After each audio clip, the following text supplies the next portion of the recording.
Hello and welcome to this Carrick video production of the 1990 King of the Mountain Motocross from Mount Panorama of Bathurst. My name's Andy Raymond. Let's go straight into heat number one. The Bathurst Bonanza, the 125s are aboard. Nigel Arnold, Stan Bergen, Craig Holman, Shane Pryor, Wayne Jukes, they're all in there. Expect Bergen to be one of the quickest out of the gate. Out into the first right-hander they come, and Nigel Arnold aboard the Honda on number 26 leads them out as they come down onto the track proper, and a cloud of dust starts already to rear its ugly head over the back of McPhillamy Park here at Bathurst. A great venue. The first meeting here on this Bathurst motocross track, and big things expected as Nigel Arnold leads them down the back section of the track aboard bike number 26. Nigel, a seasoned competitor already at only a very young and tender age. He's been around the traps for a while and certainly knows all the moves, both in motocross and the indoor supercross events. Arnold leads them up and back down again in the first lap of the 125 Bathurst Bonanza. A fair way back to our second and third riders, and you can see the dust is evident here. A lot of problems, mainly due just to the unused track, but some great racing later on for you.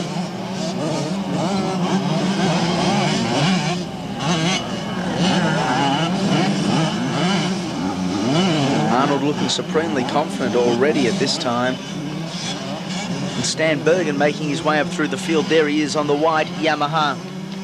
Stan, it would be fair to say, has improved at least 150% on his form from, say, 2 years ago. He's been to a few of the Stephen Gall Academy of Off-Road Riding schools and is coming on in leaps and bounds, and here he is making a move on Jukes on bike number 17. Wayne Jukes aboard the Kawasaki again as they go round a very sharp hairpin right-hander. A few ruts already starting to appear in the Bathurst track as they make their way down into the dungeon, the bottom left section of the course. Very peculiar for the motocross bikes to be up here on top of McPhillamy Park. As we know, Bathurst used to be the home for the bike race, of course, on the Mount Panorama circuit, and the very famous Tooheys 1000, renowned worldwide. And now it's great to see the motocross boys making their mark on top of perhaps the most famous mountain in Australia. Nigel Arnold, though, leads them down into the left-hander, Wayne Jukes, and Stan Bergen battling out the minor placings thus far. And a very strong field. 24 riders started in this event. The first 15 will transfer to event 14. Of course is the final of the Bathurst Bonanza 125s. Bergen passing Jukes as they went up the hill. Can the Stan Bergen Yamaha start pulling away from that Kawasaki of Wayne Jukes? At the moment though, the leader, and he's doing it nicely, is Nigel Arnold. He's aboard the Honda, as I said, number 26. So it really is a battle of horsepower and manpower here. The Honda v the Yamaha v the Kawasaki. We haven't got any Suzukis up there at the moment, but you never know what motocross holds as Bergen puts the bike nicely sideways at one of the top ends of the circuit. Nigel Arnold, of course, rode last night on the flat track at the Bathurst Showground. A sensational performance by the young guy, doing very, very well. And backing up again today in the 125 class. Both Arnold and Bergen getting a lot of air down over the dip jump. Going back down the hill, there's a little jump, launches them down onto a very flat, almost flat track corner. Nigel Arnold would be used to that, and down into the dungeon. What lies down there, I'm not sure. I didn't even want to go down and check, as Nigel Arnold starts to make his way back up towards the top of the mountain. A few left-handers and right-handers coming around the last right-hander, followed by Bergen and Jukes. jump you see there is the actual finish line for all races here today, as Nigel Arnold goes past a very strong crowd in attendance at the King of the Mountain Motocross on top of Mount Panorama. Back down again, you can certainly see Arnold working the bike, working extremely hard, not riding it as you would do in, say, a Supercross, where you let the bike quite often dictate the terms, really pushing down and pulling up when necessary due to a lot of ruts. You see Stan Bergen falling out of one of the ruts. That may seem weird, but you try and stay within the rut confinements if at all possible, because that's where the traction is. As they go down the drop-off, Bergen getting a little bit sideways, but making ground on Arnold here, leaving Wayne Dukes behind in a fairly comfortable third position as they come back up around that left-hander.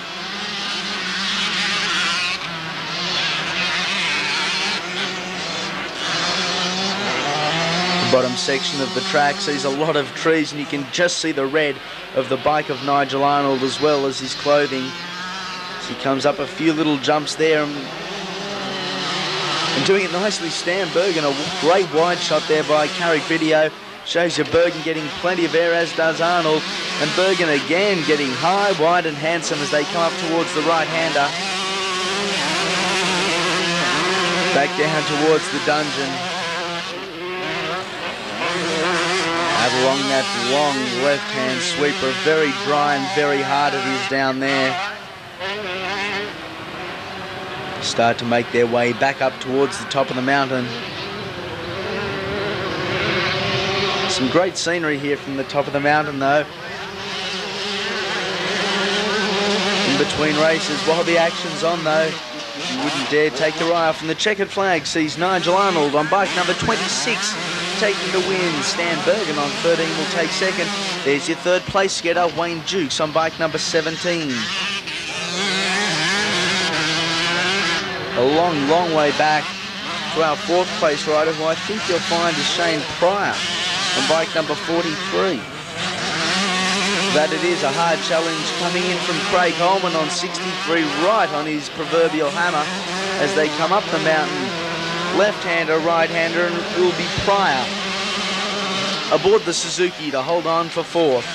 Craig Holman, Joshua Donald, a bit of a disappointment back in sixth position, and Shane Weston on bike number 39 will be your next one through. So quickly, the placings were Arnold, Bergen and Wayne Dukes taking out the third. The next event on the program is the Prince of the Mount, the 125cc Juniors. This, of course, is round one. Keep your eye on bike number 1, Anthony Gobert. He'll be hard to beat, as will the Hardman brothers, Jamie and Richie.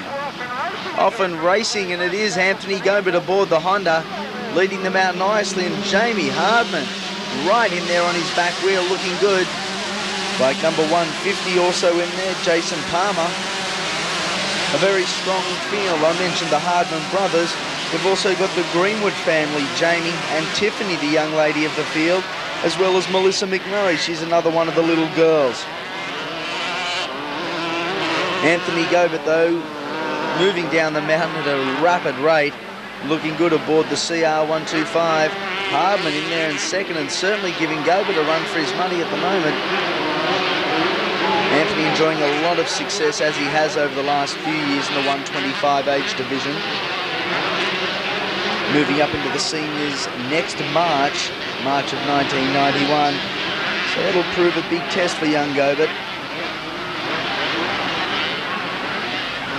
As he goes down towards the bottom of the hill at the moment, into the left-handed corner.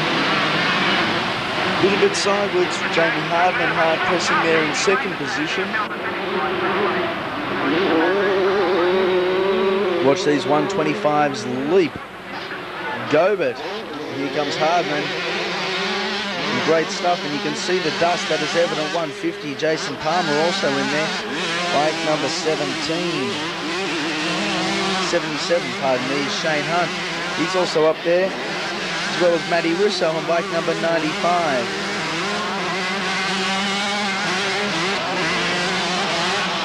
4 of the riders in this race. Anthony Gobert, the race leader, as well as Matthew Russo. And the Greenwoods, Jamie and Tiffany, were part of a Supercross tour that went over to the United States of America and went over as well to Hawaii. Stayed a bit of time there.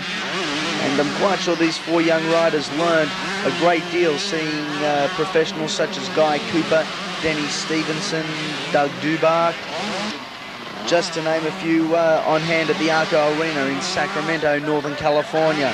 Anthony certainly riding as though he learned a great deal over there at the moment. Front wheel high as he goes down the mountain one more time, and the bike number 1 is exactly what he is. Former Kawasaki rider, now aboard the Honda, paying dividends. There's the top of the circuit for you, a few of the slower riders. Oh, and one rider down, looks like one of the little lasses of the field, Melissa McMurray, aboard bike 287. There's Gobert again, the race leader. Bad luck there for Melissa. At the moment though, Gobert knows nothing but first position. Looked a bit rough going down the hill. I'm not quite sure what could have happened. There's Richie Hardman. There's a cloud of dust. The yellow flags are out. Perhaps Anthony Gobert did bite the dust down there at the bottom of the straightaway. We'll have to wait and see. He certainly did. There's bike number 1, and there is young Anthony Gobert. Not a happy figure at the moment. The new race leader, bike number 231, Jamie Hardman.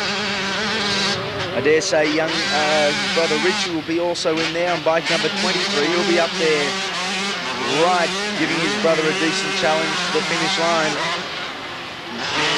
Some high-flying stuff. Speak of the devil, Richie Hardman aboard another Kawasaki.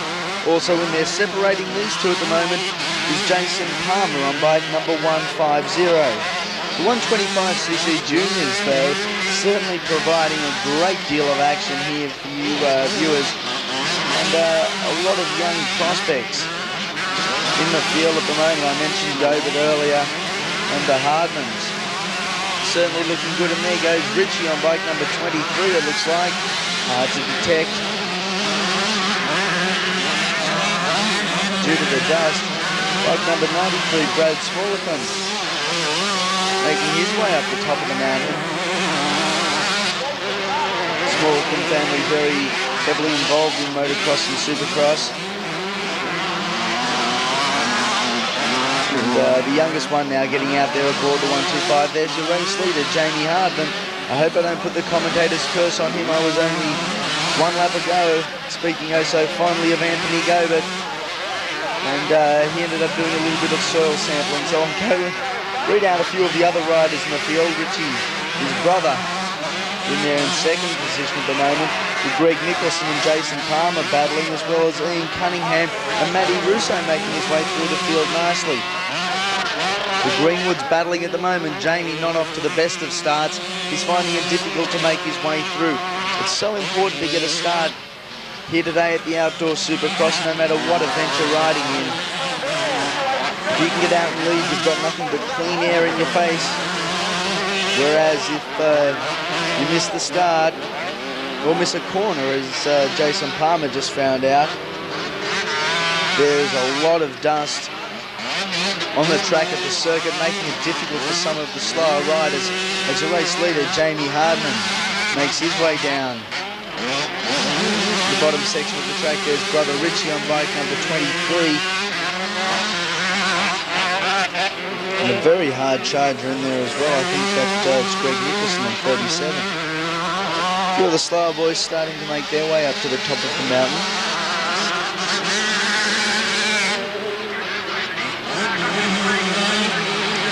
Very wide open track here as Hardman makes his way up.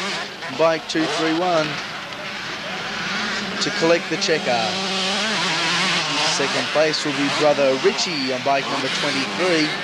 In 3rd place, going to number 37, Greg Nicholson. 150, Jason Palmer recovers, and a nice 4th position. Flag being waved by yours truly, as some of the slower riders starting to make their way up towards the top of the mountain. Quickly just recapping the top 3 placings. Jamie Hardman first, Richie Hardman second, Greg Nicholson third, and Jason Palmer fourth. And there is a fallen Anthony Gobert. He looks all right. He's clutching at the left arm. But it's great to see Anthony back up. Doesn't look like there's any real damage to the bike. We'll have to wait and see how young Anthony is a little bit later on in the program. Next event up on the program is event number 4, the classic 30 years of age and over. Off in racing they go down into the first right-hander. Plenty of action, number 31. Edgar Phillips is the first to lead them out. Mark Peatman and Trevor Lucas up there with a few of the leaders, as is Peter Minahan. Going down, you can see the dust, and these 30-year and over boys have been retired for quite some time now and still love to get back on the bike and have a run. And Ivan Major has given them the chance to do just that here at the King of the Mount, up on Mount Panorama. Bike number 3 it is, Gary Lestrange. Going down the bottom of the hill, it looks like there could be bike problems with Lestrange. 31, Edgar Phillips is the current race leader, going up the mountain and showing some form of old. You can see the dust there again, a few riders slipping and sliding through that very sharp right-hander. And there goes Phillips down towards the right-hander, who'll go back up again the hill, the left-hander, and all the way down to the bottom. Phillips, of course, on the 1974 Honda CR50. So a very old and a very big machine is Phillips. Got quite a few interesting bikes here. We've got the CZ250, the 1972 model, the 1969 CZ250, the Mako 350. We've also got the Huskies, the Montesas, and of course the Hondas.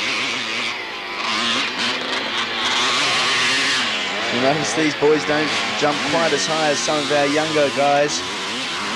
Whether it's these guys have reached a sane point in their life. They don't want to get up amongst the clouds. You certainly do see plenty of high flying amongst some of our junior and more professional riders, as you have seen today with Ashkenazi getting plenty of air, along with guys like Nigel Arnold, certainly outdoor track specialist. There's bike number 38, running into a few problems at the moment, Johnny Latta. There's the race leader, Edgar Phillips, looking supremely confident out there at the moment. So alluded to earlier, Phillips on the 74 Honda CR500.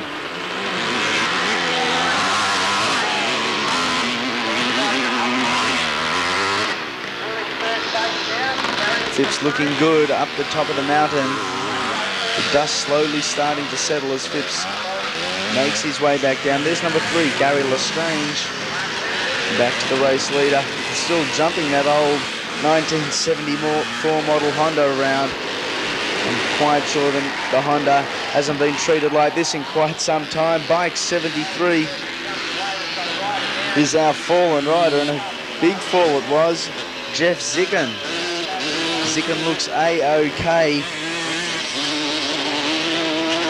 He's aboard the CZ400, the 1973 model. I'm not sure how that machine would have taken it.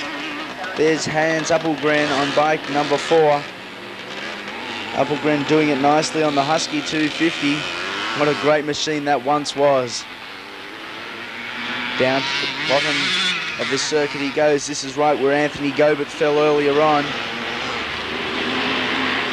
The older boys certainly making a fist of this one. A lot of hard surface and a lot of very loose dirt on this track at the moment. Race leader again, Phipps. Riding for factory tracksuit top, it looks like at the moment. Doing it nicely though, showing some form of old as he goes down towards the dungeon. The group of 3 riders battling out some of the minor places and looking good in the process. Up the hill they go, and you can certainly hear the Huskies roaring out across this Mount Panorama track. Walking through the pits earlier, I noticed there was one Husky entrant in the 250 class. It'll be interesting to see how he goes in practice. The bike sounded more like one of the old Makos. But, The Husky rider was giving it a little bit of power and certainly getting up there with some of the front runners. There's Applegren on bike number 4. Another rider making his way down towards the bottom of the track. Plenty of stutters down there. A lot of loose dirt. There's number 3. Gary Lestrange makes his way across the start-finish line. There's the race leader once more, Phipps.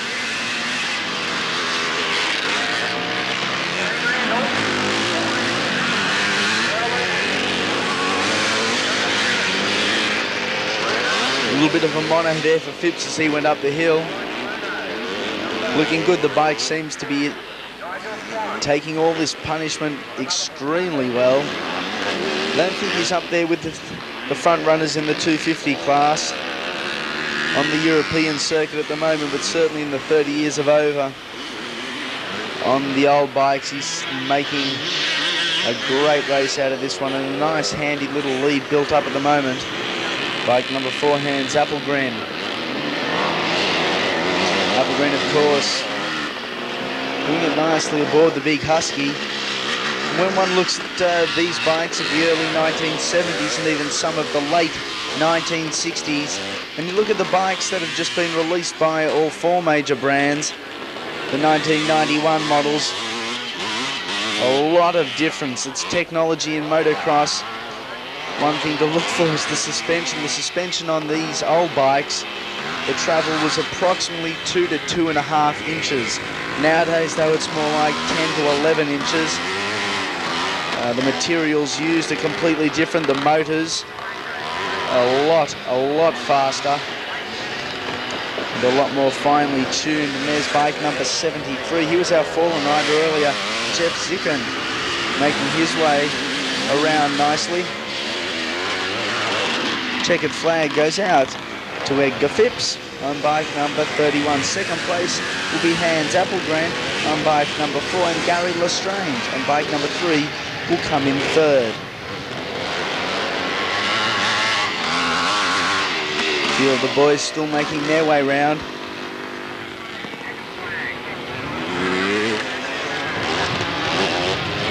A great day for all, though. It really doesn't matter in this class if you're first or last. They'll get out there, give the bikes a decent thrashing and have a lot of fun. That's what it's all about for the 30 and overs.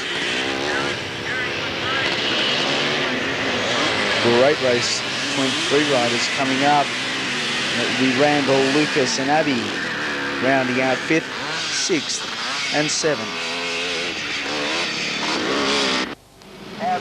Next race is the kid of the Mount Heat, 2 over 4 laps.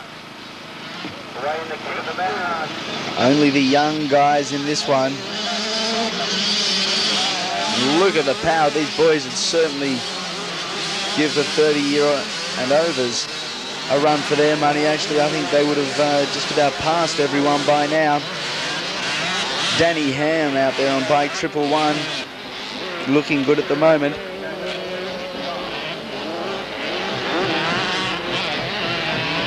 Bike 83. 63, pardon me, Craig Anderson aboard the Honda, looking good out there at the moment. Up the hill he goes, getting plenty of air.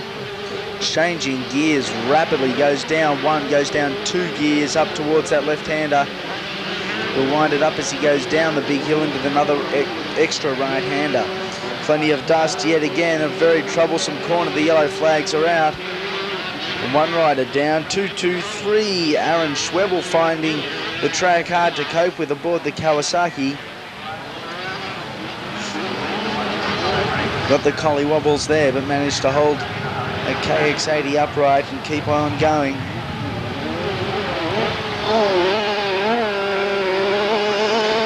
And there's Anderson.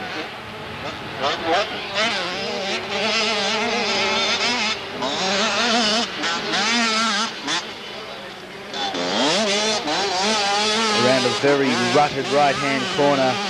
Rut's certainly starting to appear. That's what motocross is all about, though. Some of these little 80cc's get plenty of air over that damn jump. No, I didn't mean it in that sense. They're actually jumping out of a dam there, or what used to be a dam. The cushion has been banked slightly, put a lip on it. And thus they are jumping out of the dam. One of the older boys looking on and thinking, gee, that Anderson's quick, and that he certainly is. Up towards the top of the mountain, past the central commentary booth.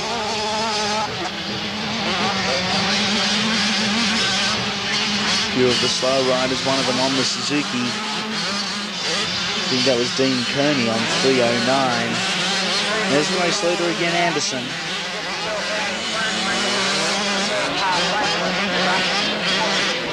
Greg, a few sponsors already in a very short career. Woody's Motorcycles and TRT Racing.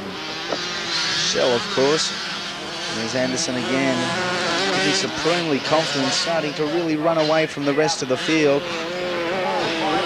Riding a real motocross's race, not looking behind, keeping his mind on the job ahead.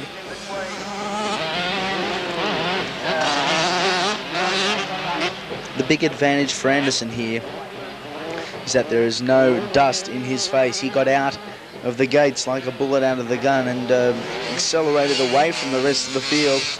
Therefore, he'll find the track a lot more easy to cope with as there is no dust in his face, because once the dust starts to build up, as you can see, a trail left by Anderson as he moves the Honda about sidewards, coming out of that jump again that I said earlier. Into the right-hander, there's a lot of dust coming from Anderson's wheel, and all it takes is 2 or 3 riders battling for one position, and from then on in you are going to find it extremely difficult to not only see, but to stay fast and to try and pass other riders. So Anderson has certainly got the easy run here. Not only has he got no dust in his face, but he has built up a huge lead over our second place rider.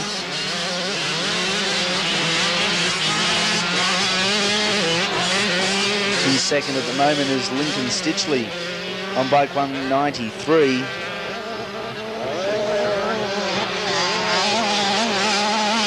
Stitchbury, of course, on another Honda. And little Danny Ham on the Suzuki.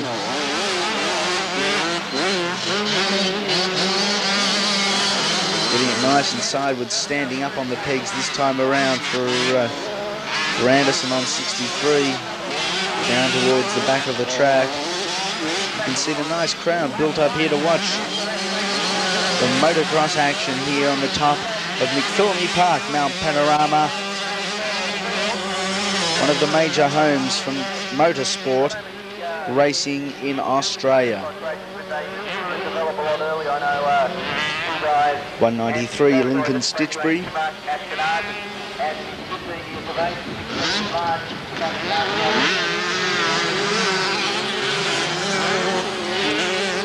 Creating plenty of dust. You can see the gap there for our race leader Anderson. Stitchbury hasn't come into sight yet, and 200-250 metres would be the gap. You can never count your chickens, as they say in motocross or supercross racing. You see Anderson going out wide there, a momentary lapse in concentration, puts the bike right up on the back wheel, gets the front wheel in the air and motors out onto the flat stretch of surface. Certainly doing it tough as young Danny Ham on bike 111. There he is, a big rooster tail out of that left-hander. There's Anderson, front wheel up in the air again. Has a look behind to see where the opposition is. Could be getting tired, young Craig Anderson, having a look behind to see where Stitchbury is. Stitchbury hasn't come into picture yet. There he is, just went through from right to left on your screen, so a nice little gap built up. Daniel Ham has his hands full with Aaron Schwebel on the Kawasaki. Schwebel really mounting a challenge here for that third position. Not extremely vital because the first 12 riders all qualify through to event number 13 on the program, but it is very nice and you must feel confident to get up in the first 3 as the race leader and winner, 63 Craig Anderson, with a big mono up to take the win. Second place Lincoln Stitchbury on bike number 193. And as they come through the dust,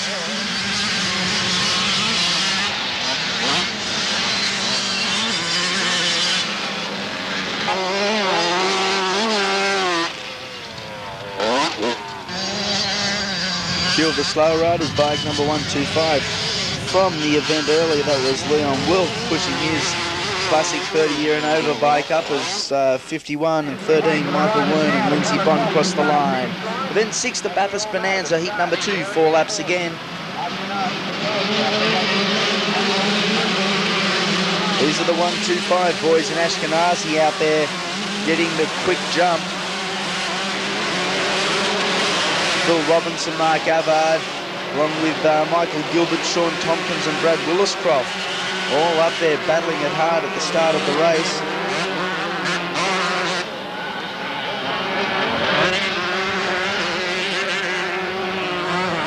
There's Phil Robinson.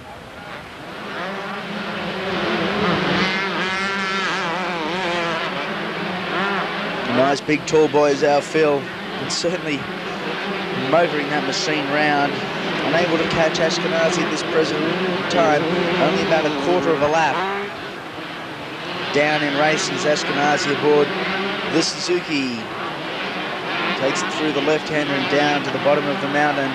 Phil Robinson hard charging in second with Mark Avard and Chris Keegan up there doing battle. Robinson getting it nice and sidewards down in that right-hander, making his way back up towards the top far end of the mountain, and already finding it hard with some dust ahead of him from the bike 52, the Suzuki of Kim Wildchild Ashkenazi.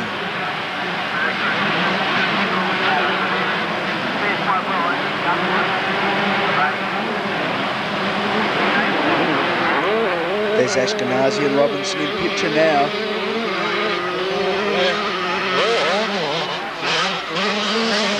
Going to the extreme left of the jump there, and you can see Ashkenazi give the bike a bit of a kick for extra distance midway through flight, I guess you'd call it, as they head down towards the dangerous dungeon.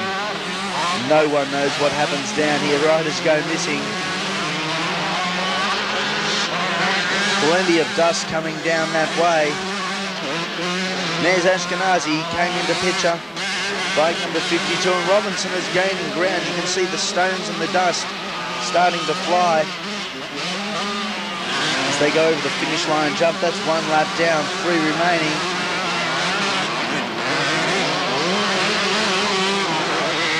Ashkenazi doing a fine job out front. Robinson giving it his best to try and catch the 16-year-old teenage sensation.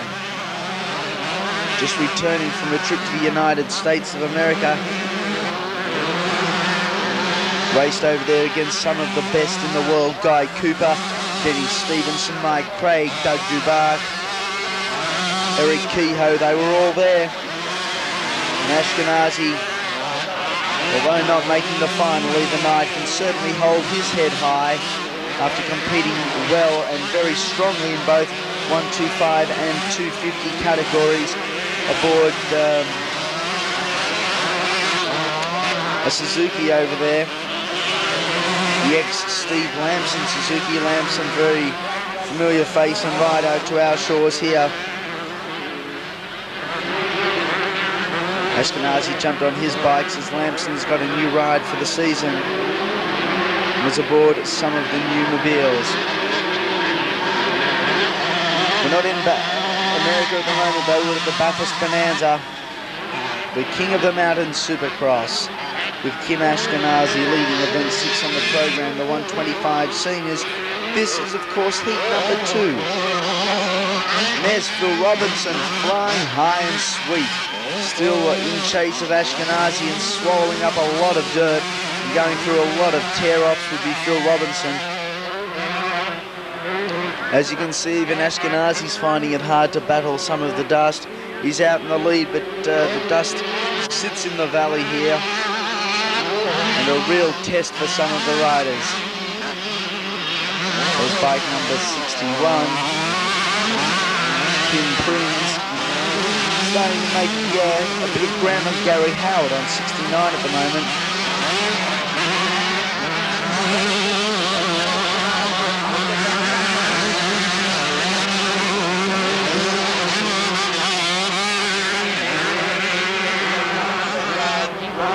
Ashkenazi Ashkenazi still holds the lead with the Suzuki Australia and Just New Motorcycles and Sukaleen Lubricants on the RM125. Difficult ride for Ashkenazi, started on the outside of the grid. In grid position number 21. Phil Robinson certainly could have had the jump had he have got off to a better start. He was coming out of position number 4 on the KX125. Ashkenazi just blitzing at the start and coming out heads and tails above the rest. And again, thus making it difficult as they go through the right-hander down the bottom. Phil Robinson jumping up the hill, which is not an easy thing to do. And there's 67 Scott Gilbertson with 84. Timmy Bishop going round the outside of him as Bishop starts to clear away. That's a battle in the lower placings. The first 14 though transfer.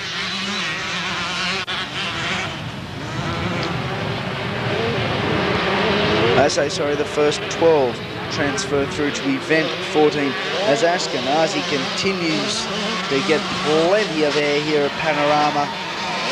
We're used to the speed up here with Peter Brock and Dick Johnson in the Ford Cosworth Sierras, but we're certainly not used to the air that Kim Ashkenazi's getting up here on the Suzuki 125.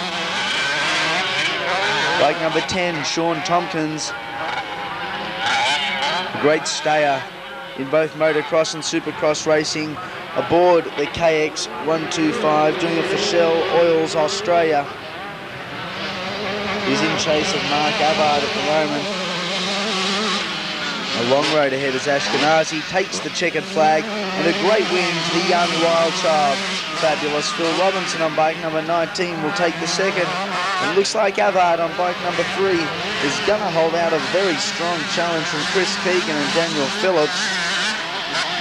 They come in third place, so a good win to Ashkenazi and Robinson. Two of the hot shots here this weekend at the King of the Mountain Motocross. Sunday of the 11th of November 1990. Here's Avard and Keegan giving it all he's got on the Suzuki, but it's not going to be enough. Avard doing it for Alan Cunningham. Take the third with Keegan, Phillips, Razidovic, Gilbert and Tompkins rounding out the top 8.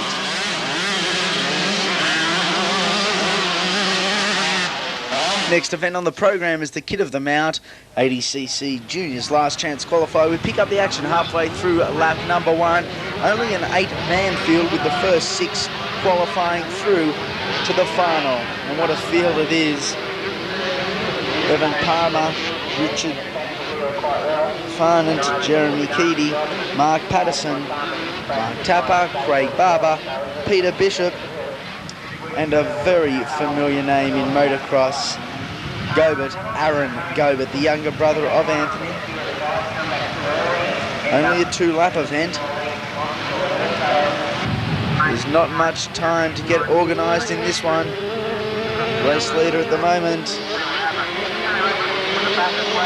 Bike number 94, Peter Bishop.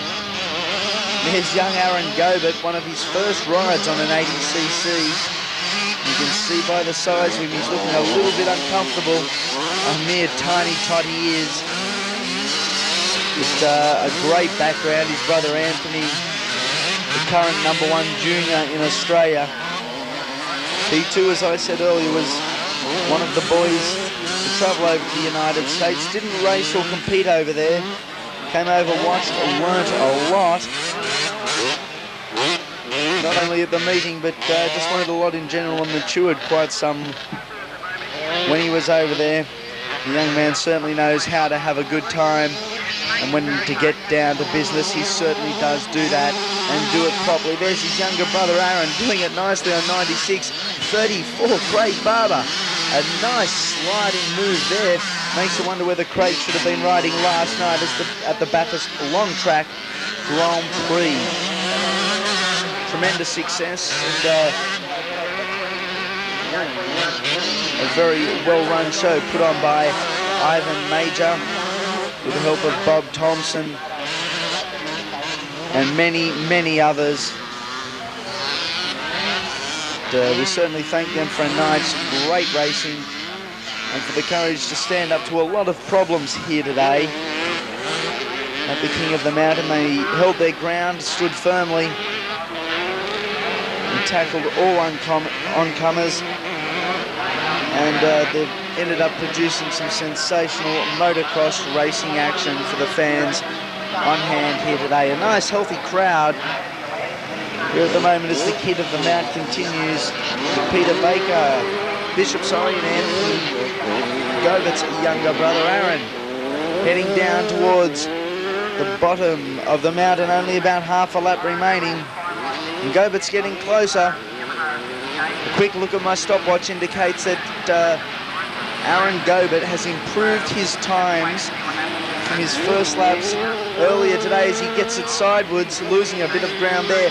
Aaron Gobert earlier in the day pulled off a reasonable time, seeing it was one of his first times aboard the 80cc, but has quickened his time by 12.73 seconds. 12.73 seconds quicker now than he was at the start of the day, and really getting used to the 80cc as he's in second place at the moment in the last chance qualifier. And I know he was giving his brother Anthony a fair bit in the pits earlier under the close supervision of Mum and Dad, who are also great motocross and supercross supporters. Anthony didn't like being taunted. Anthony, of course, fell earlier on in today's meeting, and young Aaron was quite happy with himself. Not happy that Anthony was injured, of course, but happy that he'd stay up on two wheels as young Gobert passes Peter Bishop to take over the race lead. There he is going past a very strong crowd here, and it's surprising you can't see Ma and Pa Gobert in there somewhere. Very vocal supporters and enjoying their motocross action. A great background, as I said, for young Aaron. And believe me, there is still another one to come. Young Alex, who really is a tiny little fella, is already racing in the club meetings. You guessed it. 3 of them in the family. And I was speaking to Anthony, and he thinks that a comparison between all their age, that these two are going to be even quicker than he is. And he thinks Aaron is just going to be lightning quick, given a little bit of time. Lightning quick he is at the moment aboard that little KX80.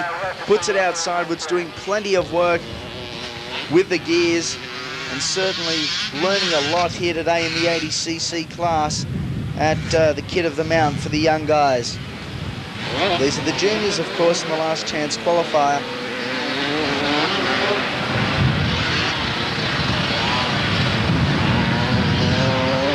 Manages to keep the bike straight for a change, does young Aaron. Not quite getting the air down over the X-Pan jump. One rider, bike 500, Mark Tapper, aboard the Kawasaki, having a bit of problems. No problems here, though, says young Aaron.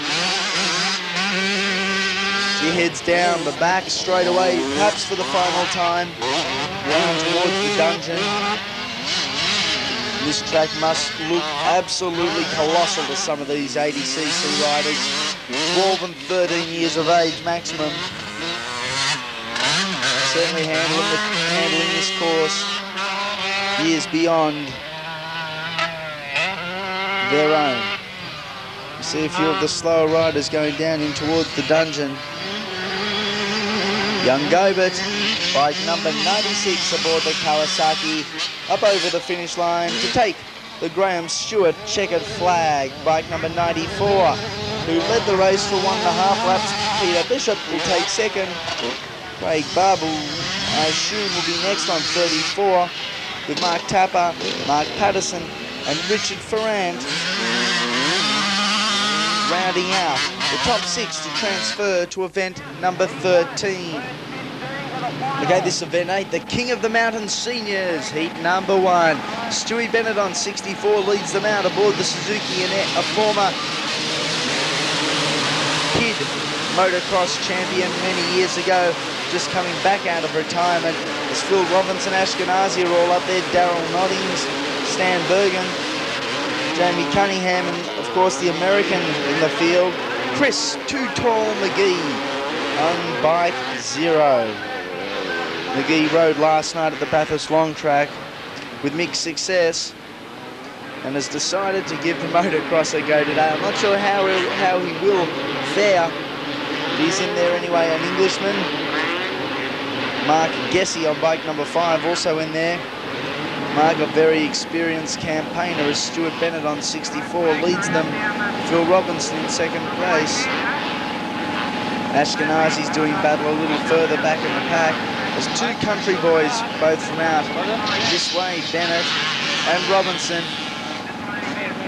And Stewie Bennett forgot to turn right, leaving Phil Robinson with fresh air in his face. And Stewie Bennett a little bit further back in the pack, losing 4 placings, relegated to 4th position, moving Ashkenazi up into 2nd. He'll now chase Robinson, and the screen looks white at the moment.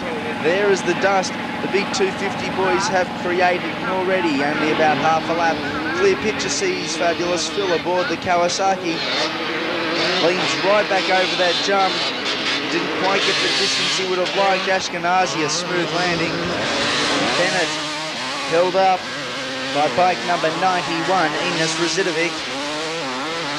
On the Yamaha, Stewie Bennett, or the Suzuki, was leading the race until he forgot to turn right at the bottom of one of the mountain stretches as they head down towards the dungeon, which could, I guess, be compared with Caltech's Chase, or maybe even Forest Elbow on the motor circuit track, as Phil Robinson takes them up the hill, certainly testing out the KX at the moment. There he is, you can just see him going along the main straight, the big Foster's tent there again. Jumping Castle, the rat clothing. Not only a motocross event, but a day out for all. A great spectacle here, being treated with some sensational racing. And this is only the first heat of the King of the Mountain. Phil Robinson leading them out with Ashkenazi in 2nd, Bennett. Then Razidovic, Bergen, Noddings, Cunningham and Sampson all battling it out. A little bit further back is Shearer, Sutton, Paul Roman and Greg Skelly. Mark Gessie making his way through the field, and keep in mind the first 14 places will transfer through to the final, which is event number 16. The next 15 riders will go through to the last chance qualifier, event number 12 on the official program. Phil Robinson still leading. Up the mountain he goes, and plenty of air that time.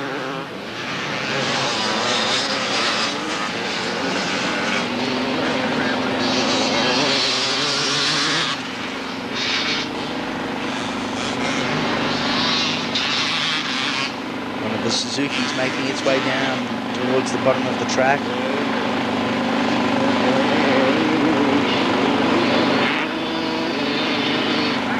That was Darren Noddings on bike number 36, back to the race leader, and a much smoother landing that time for Robinson. Robinson, the real star of the junior days.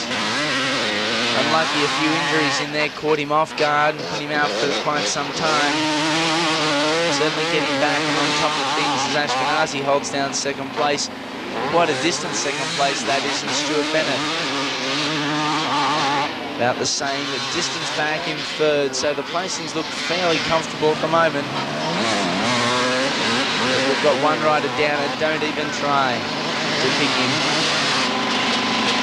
Near impossible, as we see the local bushfire brigade putting some water onto the track. Try and solve the dust problem as Ashkenazi makes his way up towards the top of the mountain.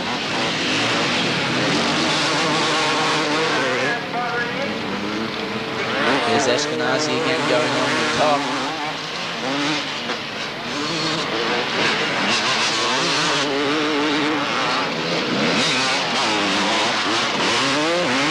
Steve Ashkenazi, a former motorcycle rider himself, and a great rider at that, not on the motorbike, motocross bikes, of course.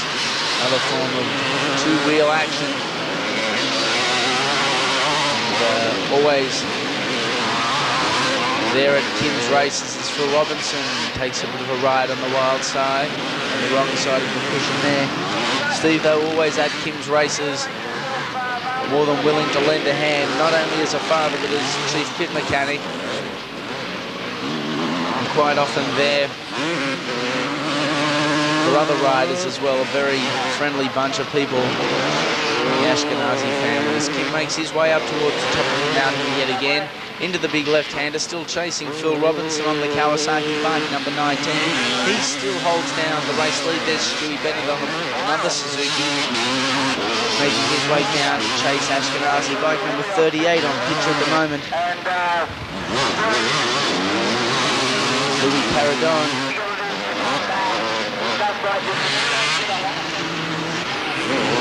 Front wheel high up in the air. One of the other riders looking quite good at the moment.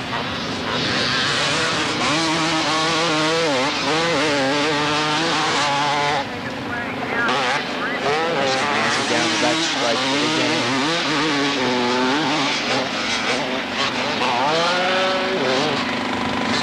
Bike number 17 on screen at the moment, Chrissy Sutton. As there's Robinson on bike number 19 to take the checkered flag. Great win there for Fabulous Phil. Ashkenazi on 52 will come in a nice handy second. That'll certainly qualify him through to today's King of the Mountain main event final. Stewie Bennett, a disappointing third, one might say, after leading the race, forgetting to turn right. 77 on the slower riders, Craig Hughes. The final 14 to qualify: the Robinson, Ashkenazi, Bennett, Noddings, Bergen, Cunningham, Sansom, Razidovic, Shearer, Sutton, Roman, Skelly, Pendlebury, and Englishman on bike number 5, Mr. Mark Gessie. Here comes Cunningham, Sansom, and Razidovic now. Cunningham on the Kawasaki, Sansom on the Yamaha. Close finish there. They'll both qualify through to the main without having to go into the last chance qualifier.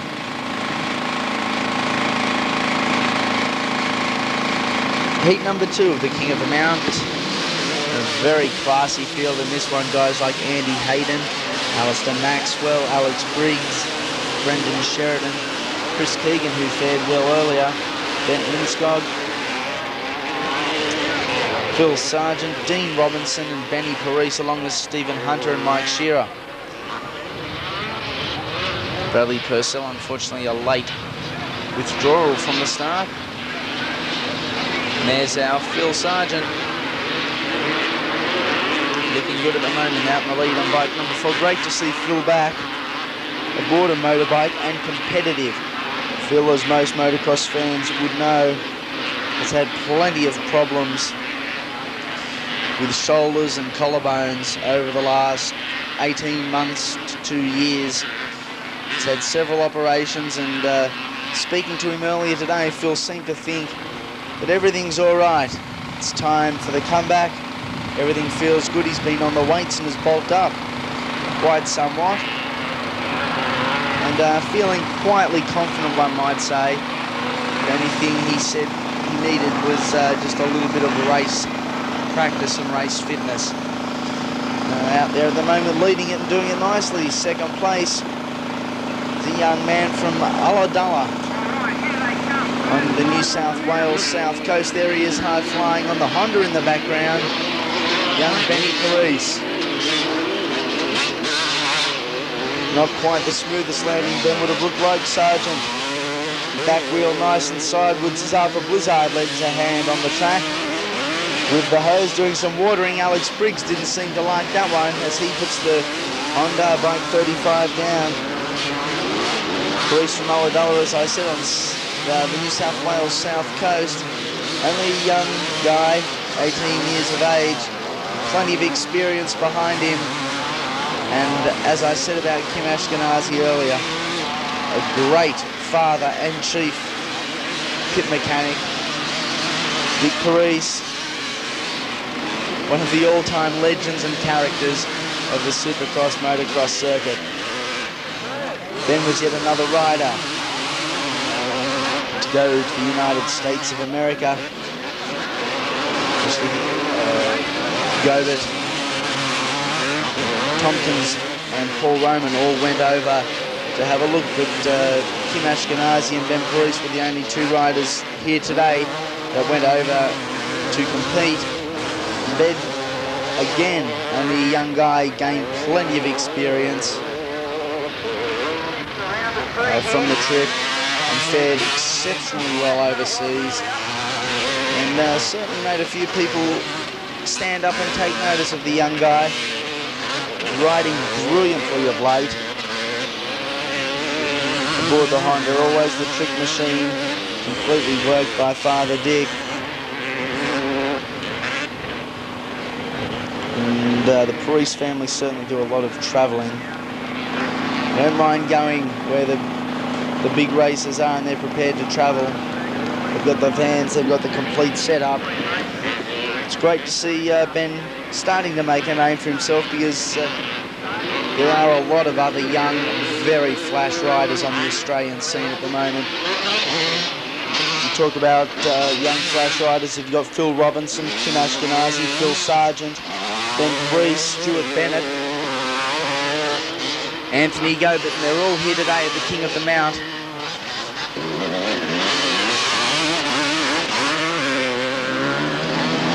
Bike number 12, Stephen Hunter.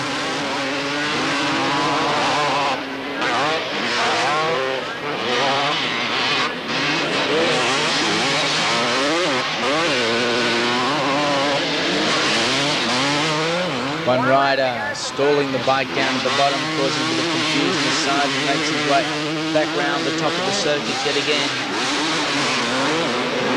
The right-hander again going out extremely wide was Phil, not letting off the gas. There's one of the slow riders, Dean Robinson on 62. There's Sarge again. Everyone seems to be choosing that extreme outside left line. Sargent again ducks on the inside up the mountain, the left-hander, and will go back down towards the snake pit and come back out flying at one of the Carrick video cameras. Certainly trust you're enjoying the action here at the King of the Mountain Supercross. Plenty more yet to come, with the final events in all categories, the 80s, 125s and 250s, both seniors and juniors, and the 30 years and over classics, all brought to you by Carrick Video. Stephen Hunter on bike number 12. On the fringe in 4th place, the first 14 riders that will transfer through, as there's bike number 18, Alistair Maxwell on the Honda.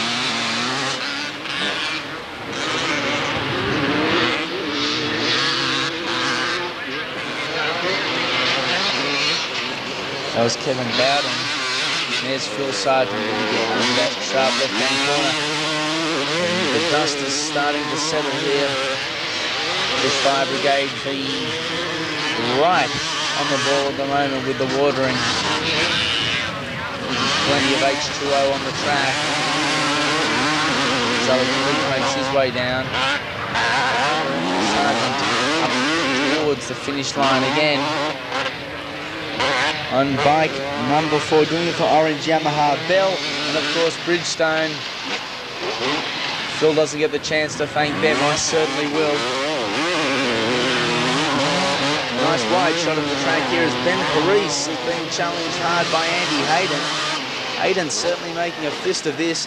The checkered flag's gone out. Sargent, Parise, Hayden are the first three. It'll be Hunter, Maxwell, Mike Shearer, Kevin Bowden, Alex Briggs, Andy Williams, Jason Chillen, Brendan Sheridan, Chris Keegan, Ben Linscott, and Darren Borozuta to qualify straight through to event 16, which is the final of the King of the Mountain here at Mount Panorama today.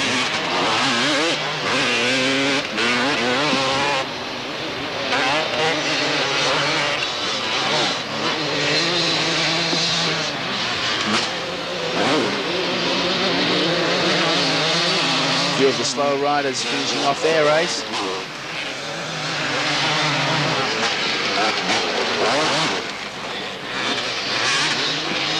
Very picturesque view here from the Carrick video camera. Ricky Day at the helm, looking right out over the valley into the mountains. Beautiful venue for a world-class motocross circuit.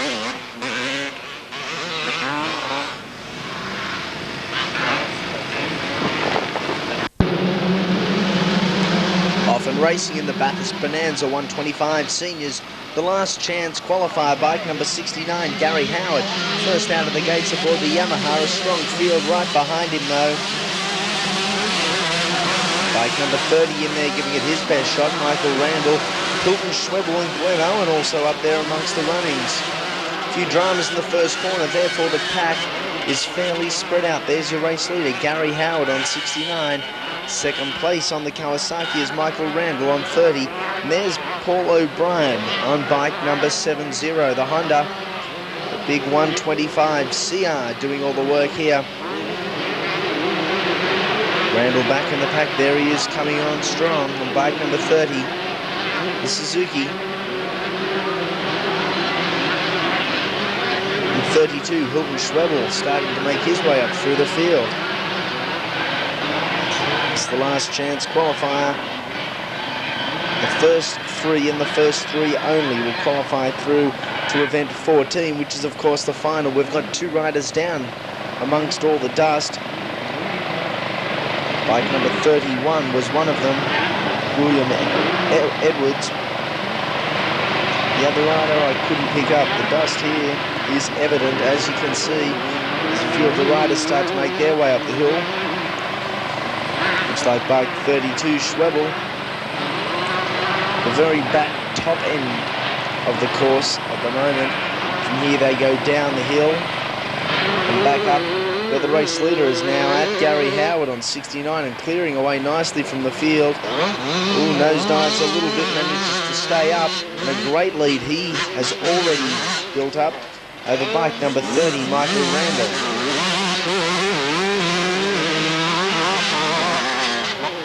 You can see most of the riders going the extreme left of the field over that jump there.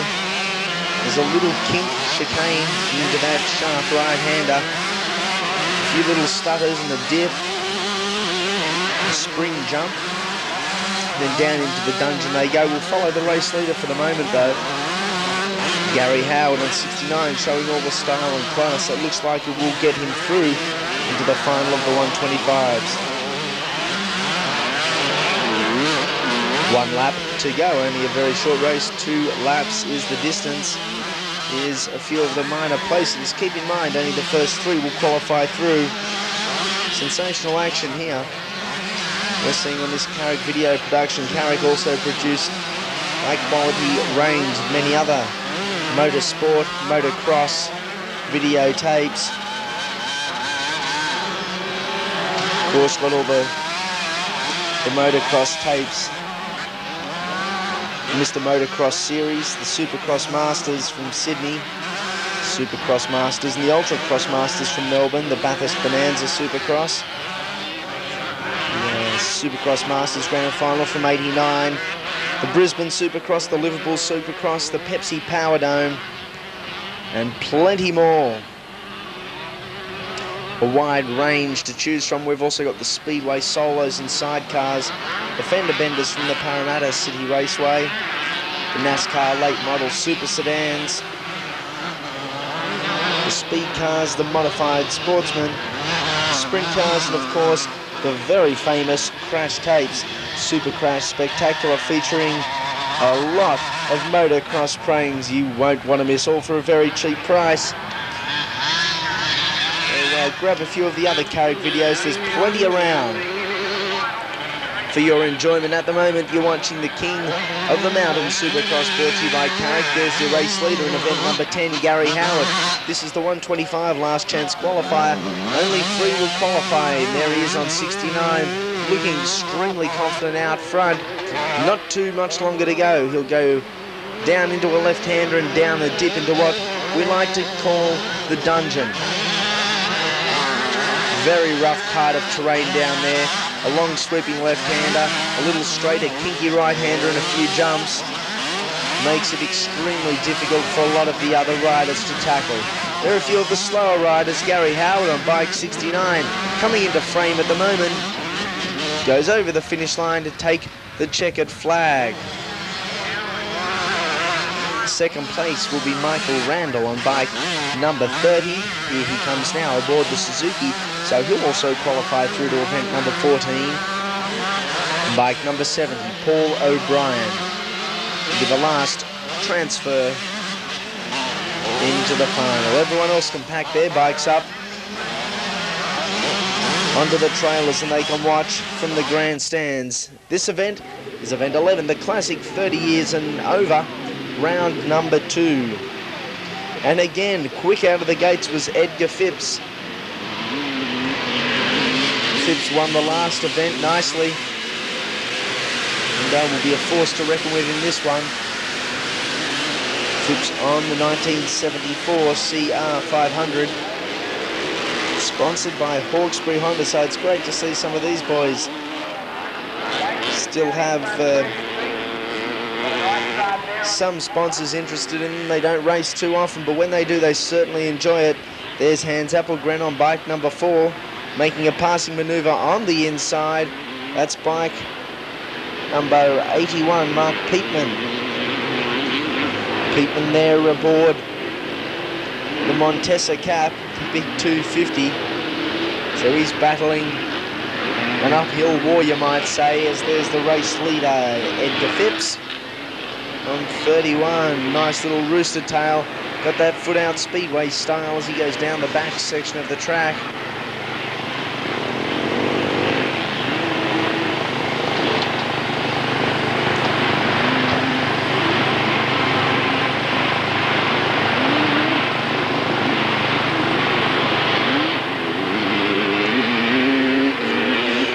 There's Phipps putting everything into action at the moment on the big CR 500. Appelgren close in second, and Phipps are right on the wild side, keeping out of the boggy mud. There's Appelgren, a nice tight corner, and Appelgren is closing. Takes the Stutz well. A few of the slower riders, this is where a battle is starting to happen. Bike number 3.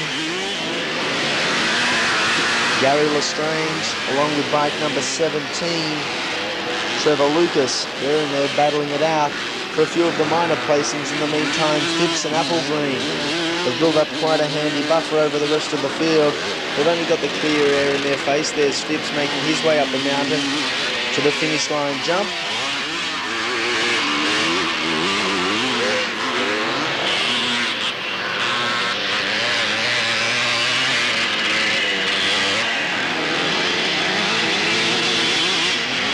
Lestrange moving through, 17 also in there, Lucas.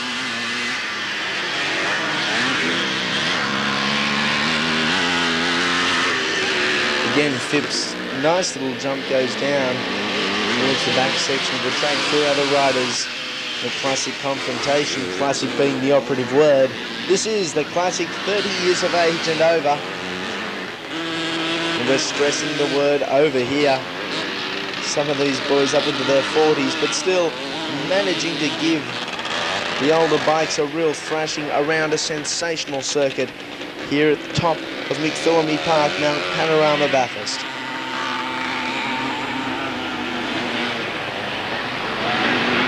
A little bit sideways there for Phipps.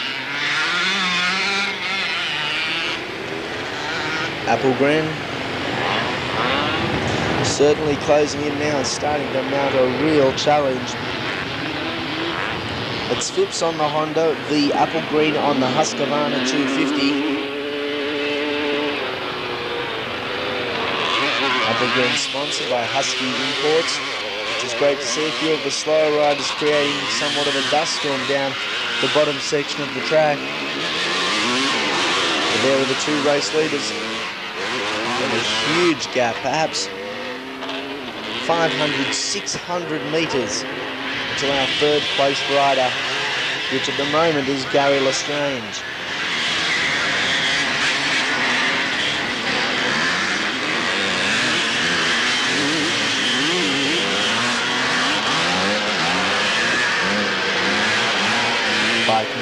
2.25. Leon Wilk on screen. Back to the leaders though. It's an apple green coming up across the start jump yet again past the spectator areas.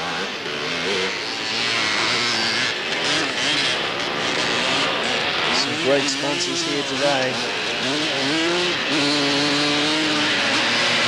as there was last night at the Australian Long Track Grand Prix held at the Bathurst Showground. A huge success for Ivan Major and his promotional team. Not only was the crowd a healthy one, the racing was spectacular, with Englishman Kelvin Tatum taking the win from Boris Haddock. In third place, great to see him, was Australia's very own Craig Boys. We're not on the flat track at the moment, though. We're at the top of Mount Panorama, with the 30 years of age and over classics doing battle. At the moment, winning the war is Edgar Phipps and Hans Appelgren.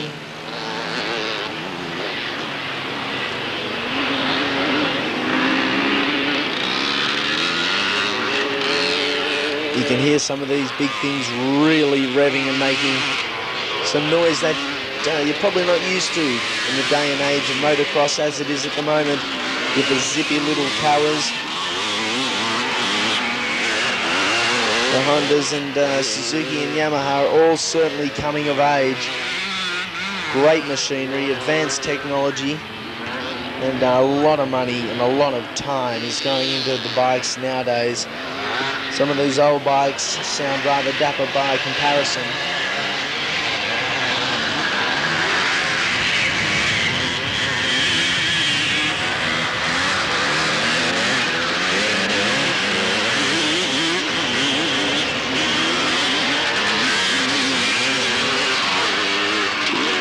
Checkered flag goes out to Edgar Phipps on bike number 31, only 2 lengths behind was Hans Appelgren on bike number 4. And a huge way back, third place rider, in fact, on bike number 3, Gary Lestrange. He's coming up the mountain. Mark Peakman, Brian Clark, Trevor Lucas, Nigel Swan,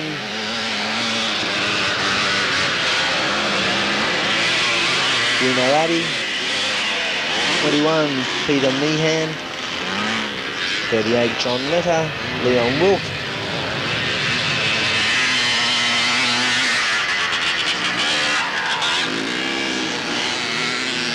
John Hofstige on bike number 70, 74, Gary Wild, who is just on your screen, will round out a very competitive event 11. Event number 12 up on the program, the King of the Mount Seniors last chance qualifier. Lee Hogan quick out of the gates, one rider down. Can't pick up the number there. He doesn't look too happy. He's being hit by bikes left, right and centre as they come out.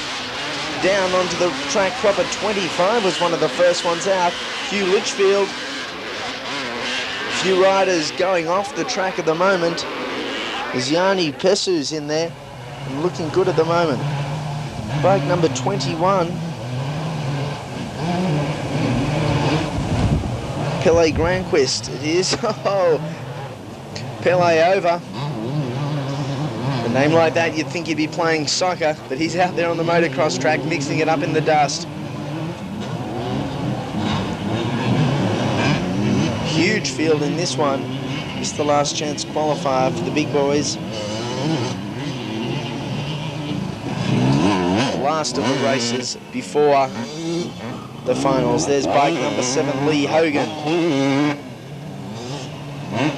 Leading it nicely, having a bit of a look around. Doesn't seem too impressed with everything. And Hogan has gone the wrong way again. We saw Stuart Bennett make that mistake earlier on. And Lee Hogan has done exactly the same. Hogan back on track and moved and relegated back to about 3rd or 4th position on the track. Darrell Thompson on 37 is looking good out there at the moment. Only the first 2 will qualify through to event number 16. And there's Thompson on 37. Bike number 7, Lee Hogan, hot in second place. And Hogan will certainly be hard to stop. A real hard challenges. Lee Hogan has been to the United States and raced earlier on in 1990. He raced at the Anaheim Supercross in Anaheim, California in February and fared very well, and is in chase at the moment of Darryl Thompson in the last chance qualifier in the King of the Mountain Seniors. Thompson putting up a good fight to a far more experienced Hogan as they come out of the dungeon, into the right, into the left-hander, another short right-hander, up to the finish line jump. Down the main straight they go again, and Thompson is really belting the CR 250 at the moment. Bike number 37 here, down the jumps he goes, and looking brilliant, holding off a very hard charging Lee Hogan in second place. There's Hogan making himself felt. He's on bike number 7 aboard the Karen, a little mono there from Thompson. So he goes up around the left-hander, got that foot out way down the front of the bike, and Hogan is right behind Thompson here, going for an inside move. Will he pull it off this time around? Hogan on the inside moves into first position. A great racing move by Lee Hogan. Lee Hogan on the Kawasaki, hot in first position. A little bit of a rooster tail as he goes up and out of one of the bottom sections of the track. Darryl Thompson hard charging in second position still, and a great ride thus far. Yanni Presu is still in there with a chance in third. There's Hogan on bike number 7, has a bit of a look behind him to check what's happening. Up out of the sandpit, along the big straight, unwinds the big 250. Out of the jump he goes. Oh, Hogan's put it sideways. That's not the way he wanted to land. Hogan puts the bike sideways on the mud. It looks like he could have an injured knee. I'm not quite sure. The chain's off the bike, I can see that. So Lee Hogan won't be restarting in this one. Just as he managed to make the passing move into the lead, pulled away on that straight, got plenty of air, and got mixed up. There in the mud, the yellow flags are out. Receiving confirmation, Lee Hogan is A-OK. Disappointed, to say the least. 74, Philip Rourke, still in there on the car with a chance. And here's the race leader, Darryl Thompson on 37, coming up to go over the finish line jump to collect the checker. So 37, Darryl Thompson will be the first transfer position to go through to event number 16, the final of the King of the Mountain.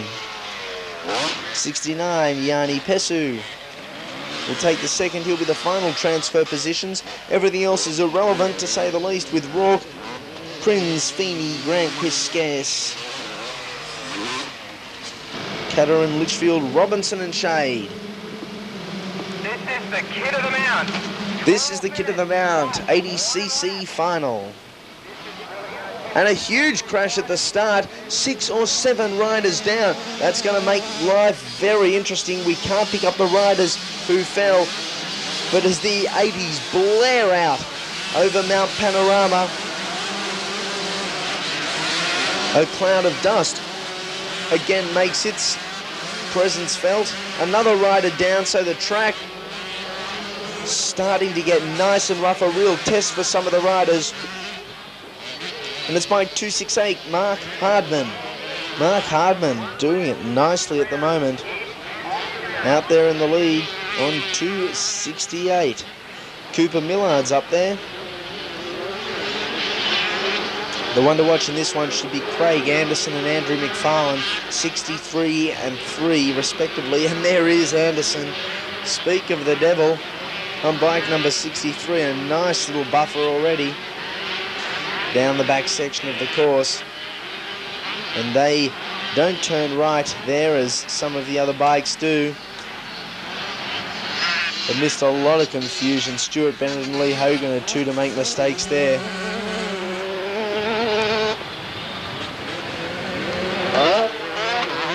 Nice little jump there by Anderson.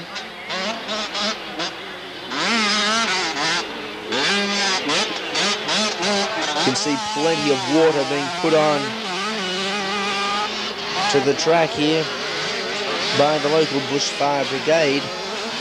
Try and settle the dust. What a hard job that is. One guy who's not real ramped about some of the water being sprinkled onto the track is 193, that's Lincoln Stitchbury.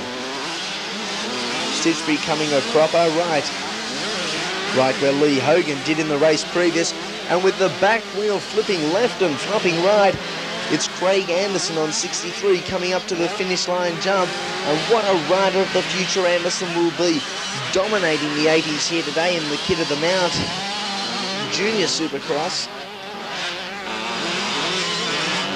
Another 2 riders down. Let's hope they're okay. Both look to be in a little bit of pain. Came together very heavily.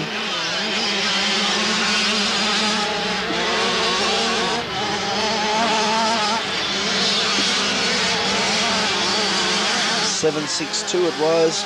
Yano Wells, he was one of them. I can't pick up the other Kawasaki. Officials tending to them quickly. In the meantime, the race leader, Craig Anderson, building up a great lead over Mark Hardman on 268.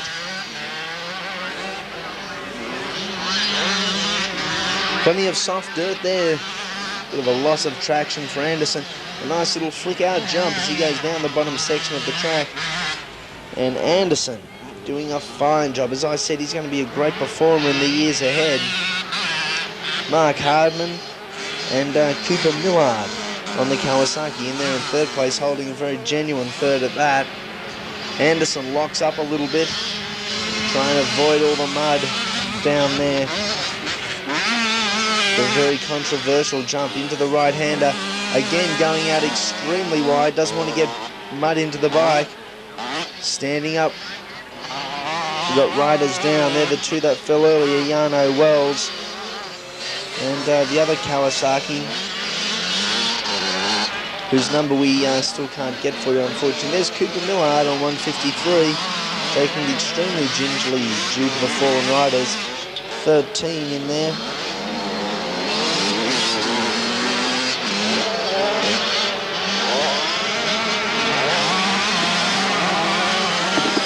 Lindsay Bonded is in 13. Charging hard, McFarlane, Ham and Schrebel up there. Young Aaron Gobert back in the pack a little bit. He's around 15th or 16th. Anderson looking like a real professional.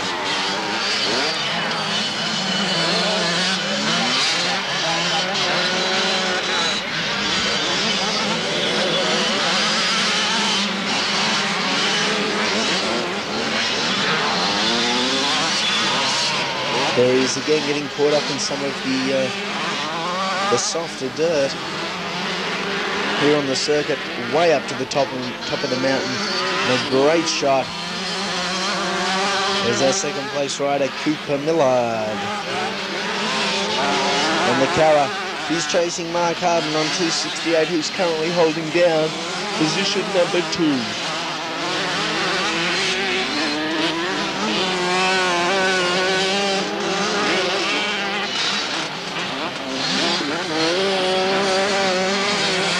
There he is, 268, Mark Hardman.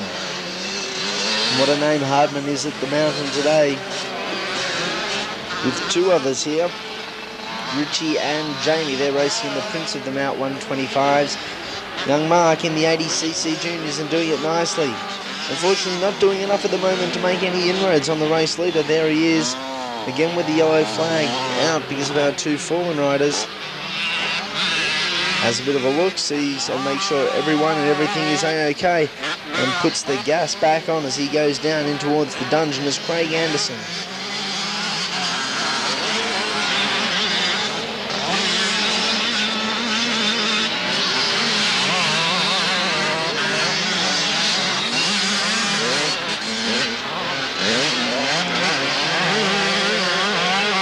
Anderson making his way up towards the finish line jump. Again, the back wheel floating out through all the soft soil.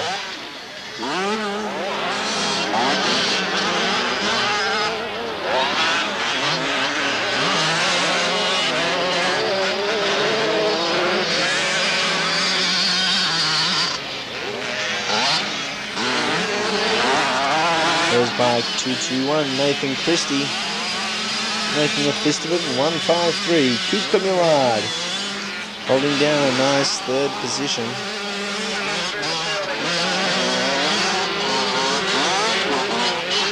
Dad giving him a bit of advice on the sideline, saying, hit it, son, hit that thing. Certainly giving his bike the fullest out there at the moment. And there's Hardman on the cower. Oh, almost coming off. Jinked that leg up and jinked the back of the bike out, and some great riding to manage to save that one.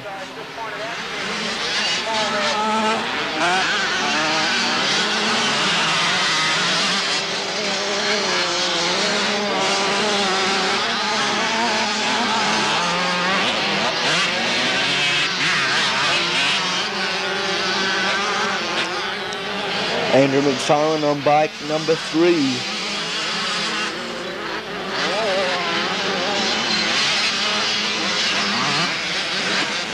Certainly one of the young lions of the current Supercross, Motocross circuit. But again, through the slower traffic comes Craig Hardman. Those riders have been cleared from the track.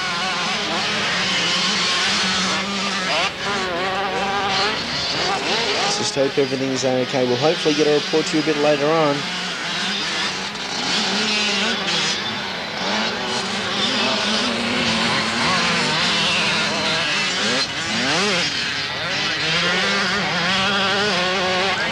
Here comes Anderson through a bit of the slower traffic, passing bike number 30, Jeff Dray.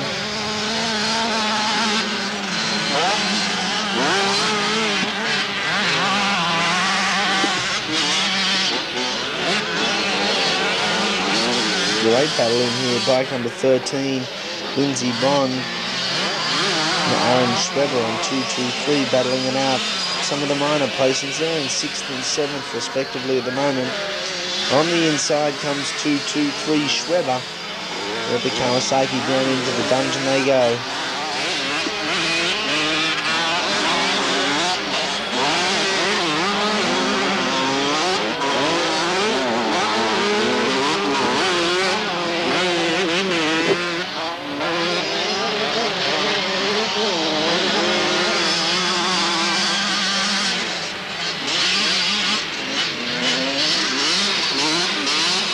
Young Aaron Gobert finding the pace a little too much at the moment. He's on bike number 96 and the back wheel swinging way out. Here as he went down towards the bottom end of the circuit. There's Mark Hardman again. Very quick through this section of the course. He's got that right hand right back. The foot's busy changing gears. Time for a little bit of showboating by Craig Anderson. He's a showman as well as a racer. He comes up into the right-hander again, taking it out wide, trying to keep the mud off the bike.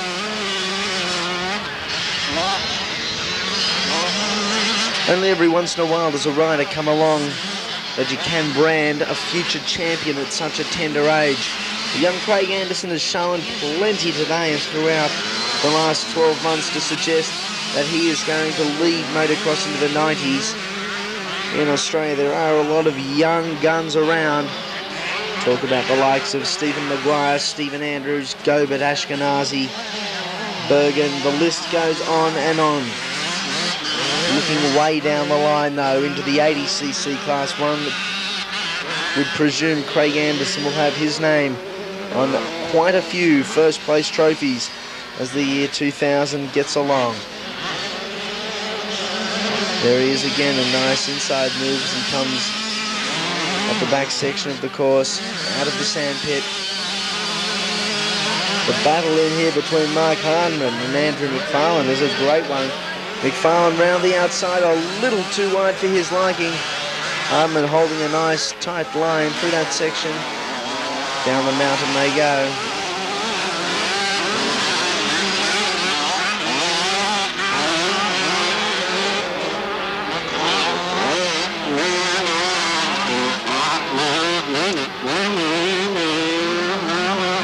Hardman elects for the line he feels confident with, while McFarlane went for the inside. Nothing gained, nothing lost for both riders. Still about 3-4 bike lengths separate the two. This is where Hardman is quick, as I said earlier. Ooh, out a little bit too wide. McFarlane has hit the deck. The bike's on top of him. And the young man hasn't moved an inch. Tragic crash there. Very unfortunate. Moves out of the way as McFarlane. Bike number 30 goes on past.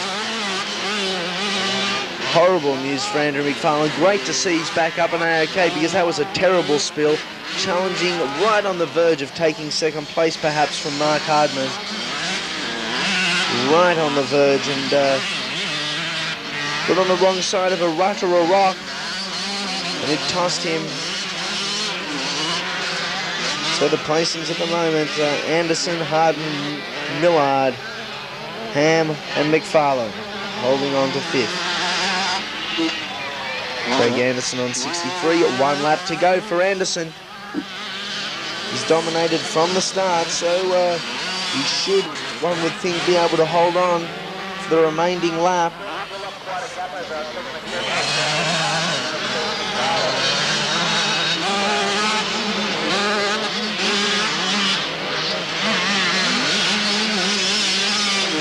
Here he's going down the back section of the course for the final time.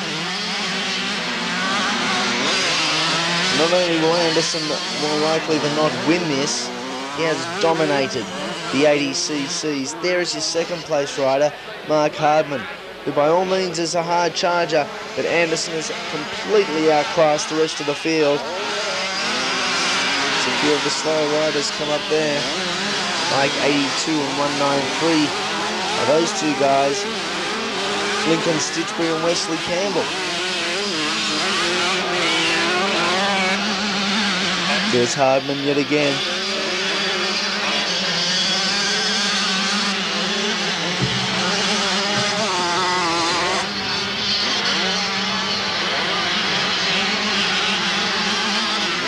Working the bike through that tight section of the course. Sponsored by Windscreens O'Brien. Oh, and another mono by Anderson. This guy certainly knows what a motorbike's all about and knows what he can do on the motorbike. Again out wide. That is quite a smart ploy by Anderson, keeping the mud and muck out of the tyres, out of the forks, and out of his face. A few of the slower riders, bike 98 it looks like.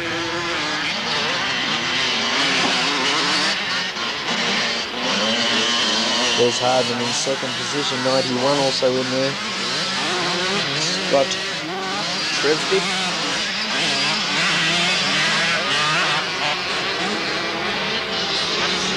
Here comes Anderson for the final time, and a great win to the young man on the Honda. Again monoing up to collect the checkered flag. Great win for Craig Anderson in the Kid of the Mount. Final in the 80cc's. As I alluded to, quite a gap back to our second place rider, who now crosses the line. Mark Hardman on bike 268. A nice jump to take the second. Third place on bike number 153 will be Cooper Millard. Andrew McFarlane got up from that crash and managed to finish 4th, with Daniel Ham, Aaron Schweber, Lindsay Bond, Christian Kirridge, Lincoln Stitchbury and Wesley Campbell rounding out the top 10 finishers in the Kid of the Mount. But congratulations go to Craig Anderson for becoming the 1990 Kid of the Mount at Mount Panorama. Next event on the program is the Bathurst Bonanza 125 Seniors Final. A lot of these guys are backing up in the 250s, often racing in what should be a great race. Mark Avard, Joshua Donald, Brad Williscroft, Linus Rezidovic, Wayne Jukes, Mark Avard, Nigel Arnold, Stan Bergen, Kim Ashkenazi, Simon Hunter. They're all in here. Phil Robinson. Racing, and you thought the 80s cloud of smoke was bad. Look at the 125s and wait for the 250s as they go down the first lap.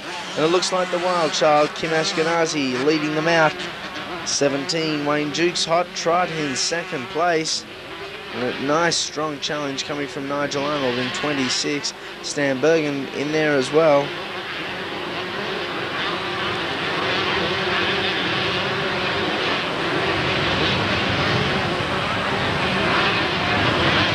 There's Ashkenazi and Arnold, followed by Wayne Jukes, Mark Avard, Joshua Donald and Daniel Phillips all there, up with a chance to burst into the top three. Plenty of racing time left. Ashkenazi remembers he has to turn right down there.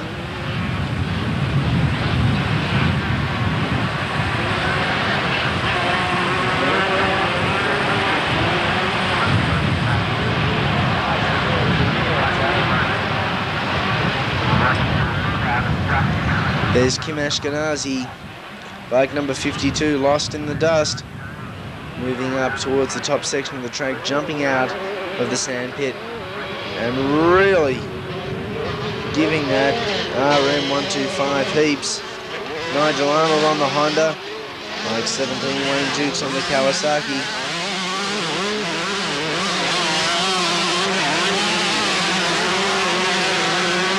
And Stan Bergen up there on the Yamaha. So you have all four different makes and models of the 125s battling out the first four positions here, with Ashkenazi followed by Arnold coming out of the dungeon, and Arnold has hit the deck aboard the Honda. Nigel Arnold has fallen. He's back up and trying to get back onto that bike, but Nigel Arnold hit the deck coming out of the dungeon, and that's why we call it What We Do. Stan Bergen moves up into third, with Wayne Jukes moving up into second position. So some very interesting racing unfolding here with Ashkenazi leading the troops. There he is, doing it for Suzuki Australia and Gus Ling Motorcycles, as well as Silkaleen.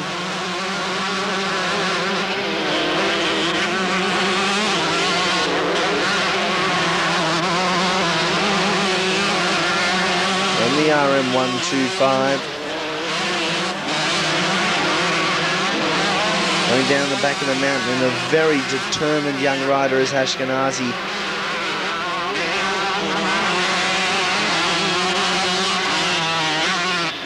Very committed to his sport. Has just finished year 10 in high school. He's ready to go racing. That he's doing at the moment and making a good fist of it, with Bergen and Jukes up there in second and third. Nigel Arnold also making his way back through the field after that crash whilst he was in second place, coming out of the dungeon on the lap previous.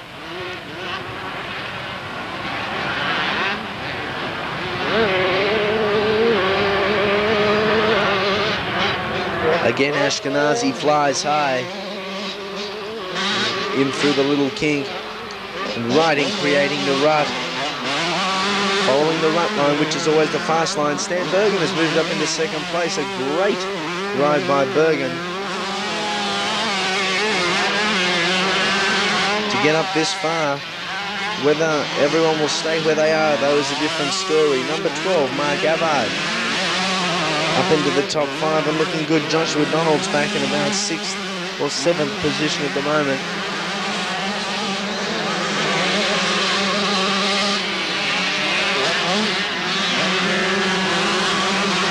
There's a quick shot of the dust here. Stan Bergen moving up over the finish line, jump in second position.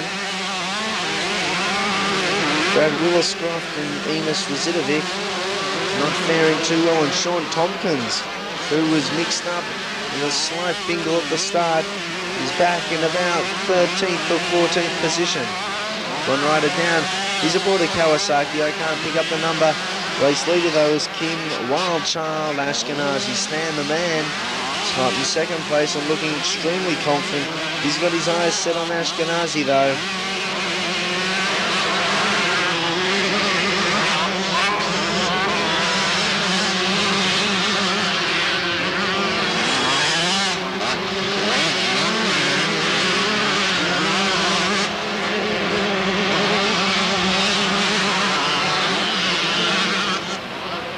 Closing the gap too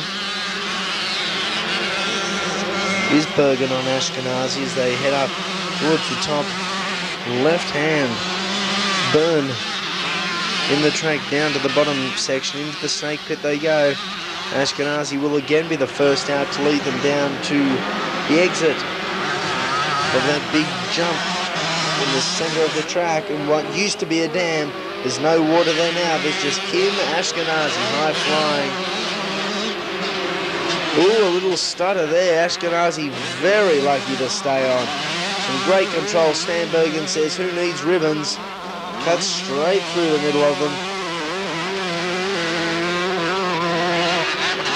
Down towards the dungeon he goes.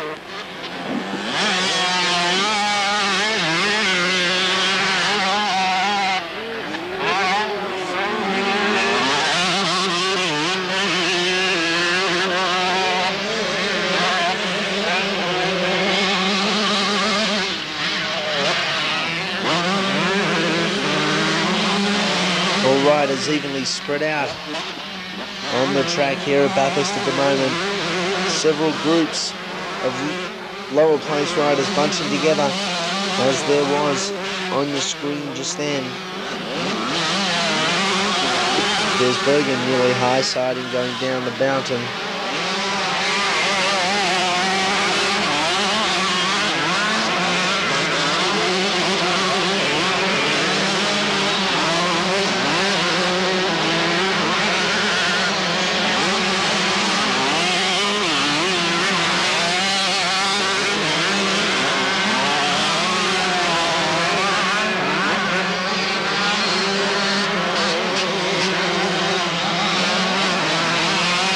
Ashkenazi and Bergen creating a lot of dust, really digging that YZ 125 in deep. Into those right and left hand corners, there's 17, Wayne Jukes. Still well up there amongst the placings.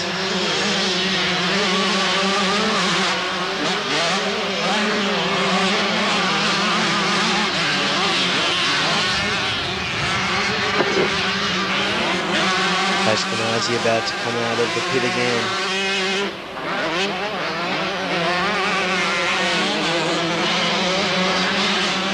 There's your man, Kim Wildchild Ashkenazi.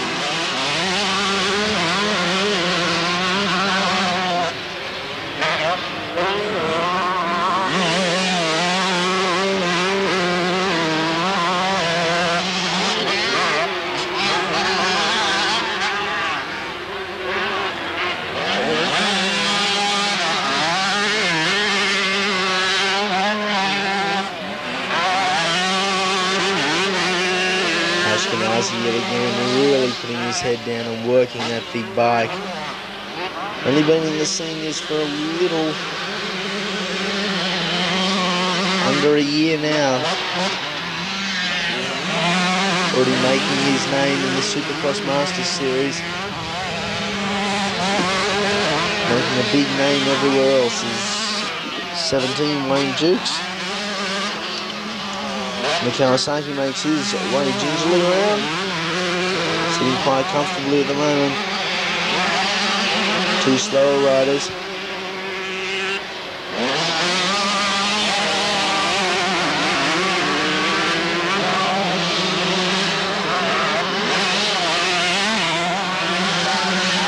Ashkenazi again choosing a very direct line in between the two corners. Fastest point from A and B is a straight line. That's exactly the theory Kim's using at the moment. Not taking up any additional extra track that doesn't have to be used. To stick with the line he feels comfortable with, the line he feels fastest on. And doing it right at the moment is Ashkenazi. No one can doubt that. He's out there in the lead in the Bathurst Bonanza 125 seniors.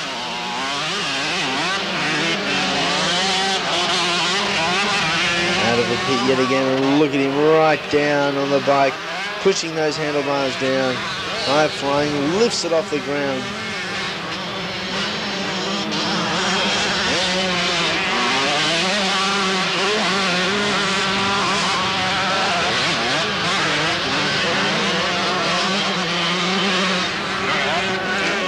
As I said, a lot of these boys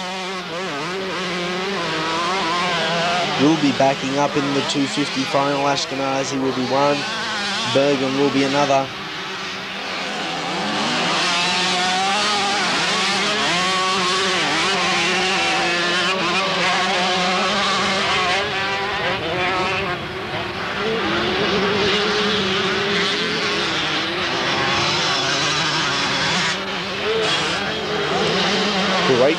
coming up too. And the big boys with the King of the Mount. Next up on the line, though, will be the Prince of the Mountain 125 Juniors. We're seeing the seniors at the moment. And there's Nigel Arnold moving his way into placings. In third position, relegating Jukes back to fourth, but a great ride from Jukes. Even better, though, as Arnold. He fell earlier whilst he was in second position, and that may be a little bit out of his reach at the moment because of the buffer Ashkenazi and Bergen have built up. But a great ride from Arnold to get back up.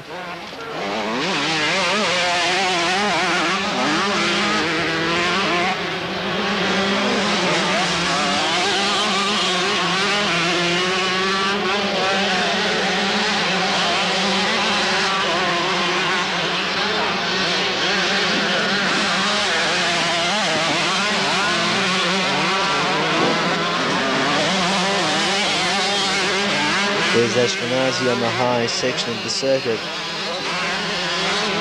Still looking as fit as a fiddle.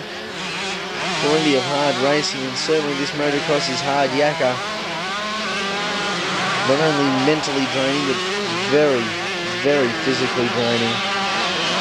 Constantly using all parts of your body, especially that the shoulders and your arms, and believe me, your rear end gets quite a workout too. Always standing up, sitting down on the seat. There's a lot of stutters that don't want to make life easy for the rider. Ashkenazi, though, has battled his way through all that. Beaten the odds, you may say. Hasn't hit the deck as yet and is leading the Bathurst Bonanza 125 seniors.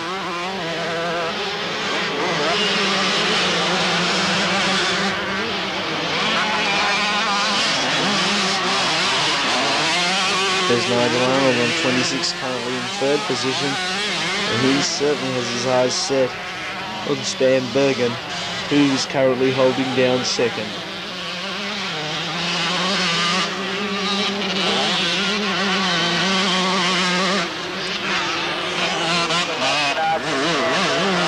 Ashkenazi again, there's Bergen going past the crowd. A quick left-hander, a short, sharp right-hander.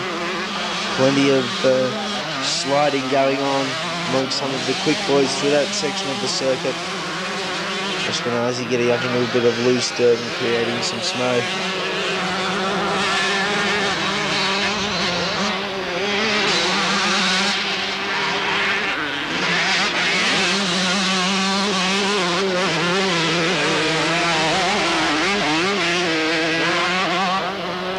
There is the race leader, Kim Ashkenazi. Going back down the circuit. Not too many more laps remaining now. Stan Bergen still holding down second place, and the charge is on. Nigel Arnold right behind Bergen. A huge cloud of dust makes things extremely difficult for Arnold back in third position. There's Bergen holding down nicely, passing one of the star riders.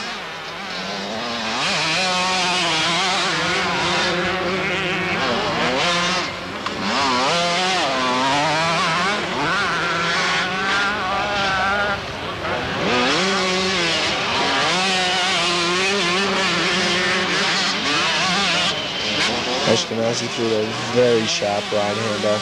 Nicely watered is the section of the track at the moment. Stan Bergen slipping and sliding, front wheel in the air, back wheel in the air, but managing to hold on. All these guys have already broken through the pain barrier. They are riding on pure instinct at the moment. Nigel Arnold, after coming a cropper earlier on, has done tremendously to fight back. Moving up into third position, there's Ashkenazi. And the race leader.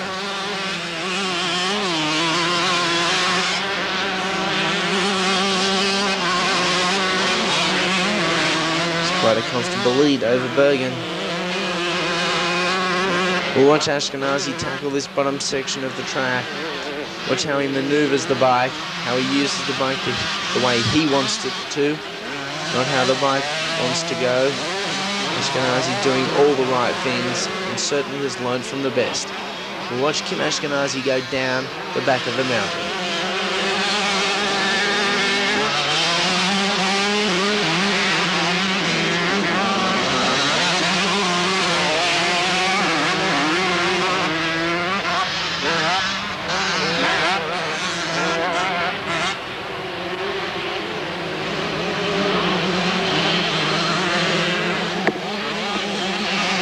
A little slip then for Ashkenazi.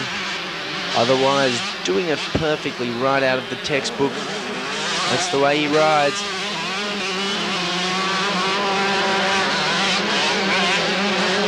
It's all systems go in the Ashkenazi camp. They're very keen to succeed in the 125s. Steve Ashkenazi, who has been around bikes for many years, and of course there's no offence to Steve, believes that if Kim is going to go on and be one of the greats of Australian motor and supercross in the 250 class, first he must learn a few lessons in the 125s and dominate that class, and then concentrate fully on the big boys with the big toys.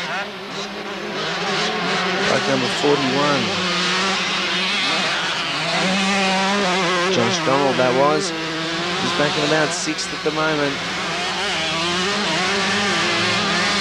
Bike number 95, Daniel Phillips. Right behind him is bike 22, Brad Williscroft. And Williscroft is a certain hard charger. The checkered flag is out. The Bathurst Bonanza 125 Seniors goes to the wild child, Kamikaze Kim Ashkenazi. A great ride and a decent win there. Stan Bergen on bike number 13 will take the second. And Nigel Arnold, after dropping the bike earlier, will take third on bike number 26, the Honda. 17, Wayne Jukes, Mark Avard, Josh Donald, Daniel Phillips, Bradley Williscroft, Enos Razidovic, Paul Timmons, Shane Pryor, Sean Tompkins, Craig Holman, Shane Weston, Jonathan Jones, Chris Keegan, Nicholas Sullivan, Simon Hunter, Paul O'Brien, Michael Randell, Jamie O'Connor, and Rex Wilson will round racing in the Prince of the Mount 125 Juniors. This is round 2, the final. Keep your eye on guys like the Hardmans, Richie on 23 and Jamie on 231. Shane Hunt, Ian Cunningham should be a real hard charger on bike 22. Greg Nicholson, Jason Palmer, the Greenwoods, Jamie and Tiffany. Glenn Christie, Melissa McMurray, another little girl in the field. And one to keep your eye on is bike 95, Matty Russo. Matt, a real hard charger in the motocrossing ranks and coming of age as a rider. Out in front is bike number 37, Greg Nicholson. Matt Russo stuck up there in a bit of the slower traffic with 98. Jamie Greenwood. Both those two riders were on hand to witness Supercross Masters event in Sacramento, California, and Nicholson almost coming a cropper after only half a lap of racing. Leads them down into the snake pit.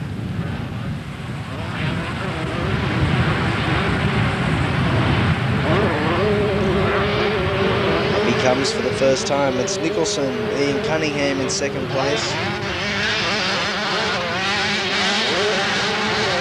The first four riders have already built up a nice little buffer over the 5th place rider.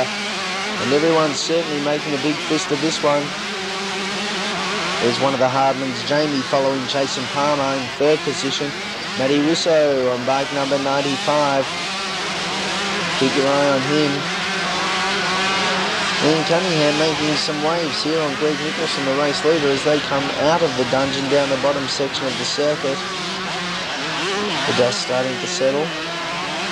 Up they come, and it is still Nicholson on a Kawasaki, Cunningham on a Kawasaki in second. Another Kawasaki of 231, Jamie Hardman, followed by one of the Suzuki's, Jason Palmer.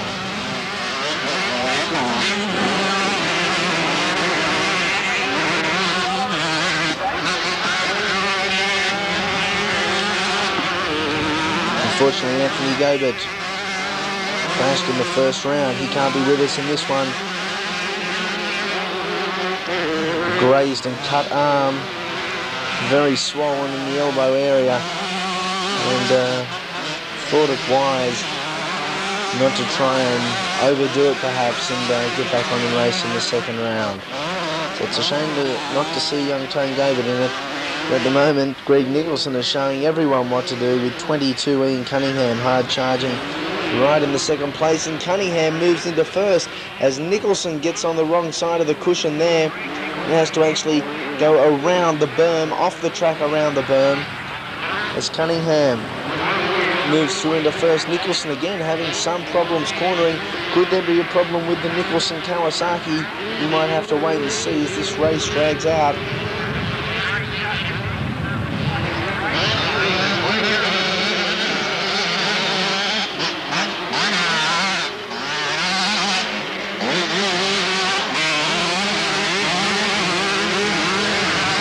Cunningham and Nicholson first and second at the moment. There's bike number 35. It's Tiffany Greenwood, one of the young lasses of the field. There are two, Tiffany and Melissa, and these two get on extremely well off the track. Wherever one is, you'll always see the other. As Cunningham leads them up yet again. You can see the rocks that are evident on the track. Not big ones, but they are there, causing a few problems for some of the more inexperienced riders. Inexperience is not the word to use for our race leader at the moment, Ian Cunningham. Greg Nicholson in there in second. The Hardman brothers making a challenge. Richie on 23 and Jamie on 2-3-1.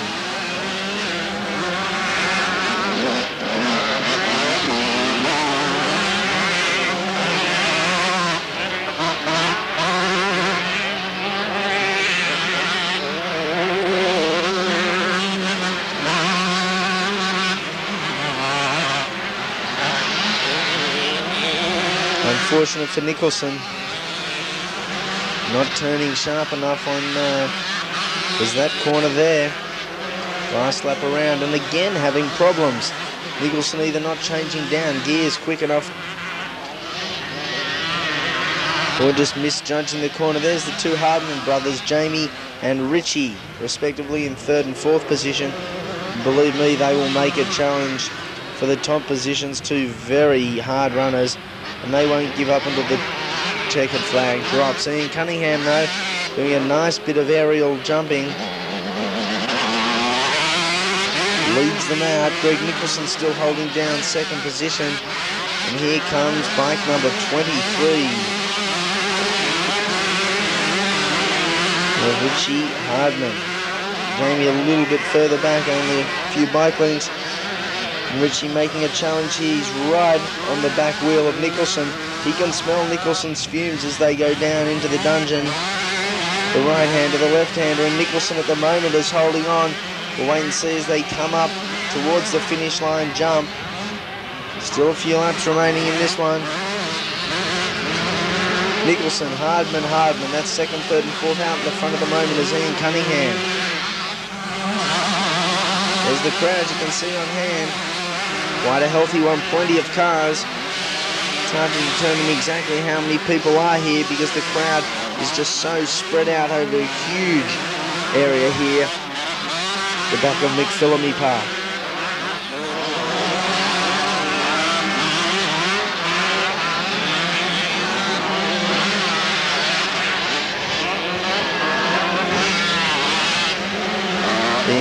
Cunningham pulling away from the rest of the field.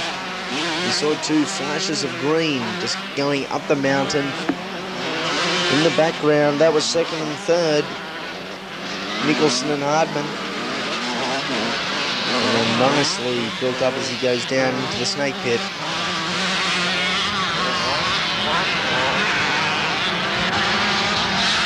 And back up, ready to jump himself back up into view of the cameras. There he is, race leader Ian Cunningham, aboard the Kawasaki. He's been racing for quite a few years now.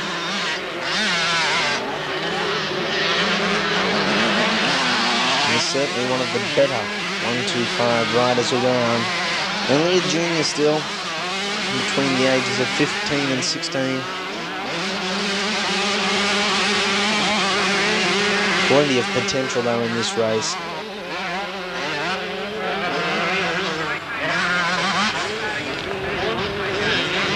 Being sponsored by Goldman, Kawasaki, Shell, and of course Midnight Racing.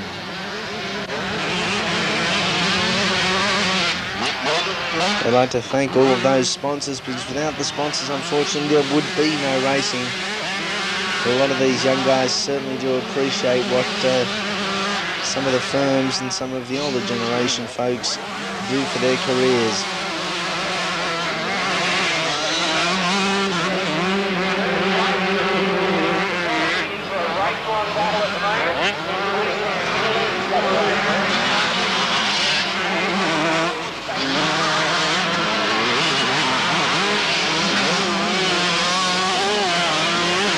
Des Hanrahan back in the field, a little way on bike number 110.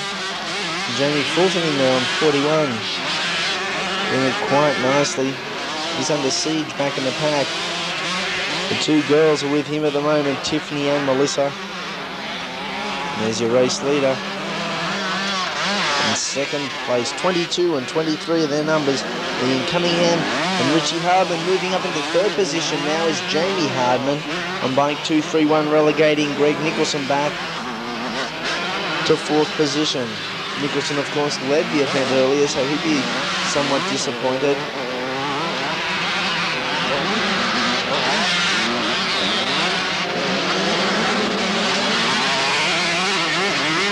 A rough ride for Jamie Hardman over that section of the course, to say the least.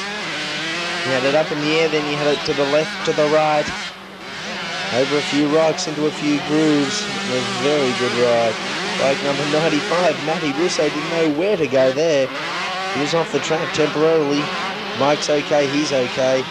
He's back racing in this. The Prince of the Mount, 125 Juniors, round number 2.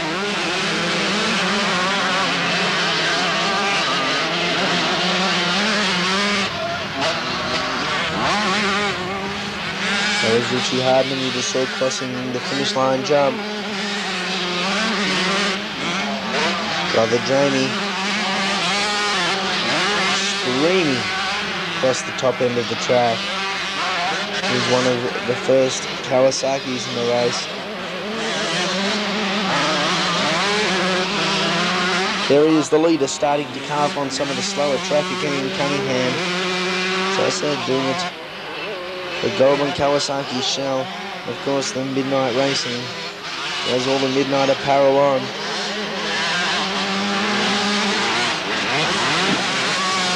Moving on the inside of bike number 79, Russell Morgan. In 110, Desi Hanrahan was the next in line. Showing a lot of class at the moment is Cunningham. Aboard the Kawa. It's certainly paying dividends for him at the moment. There's 2:31. Jamie Hardman, who's in third place, passing young Brad Smallacombe. Smallacombe's are another big motocrossing family. And Brad being one of the youngest.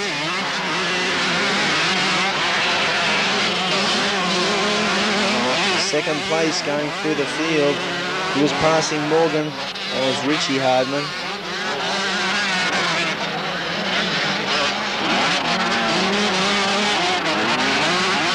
One rider putting the bike down. I couldn't quite pick up who that rider was. It could have been Des Hanrahan.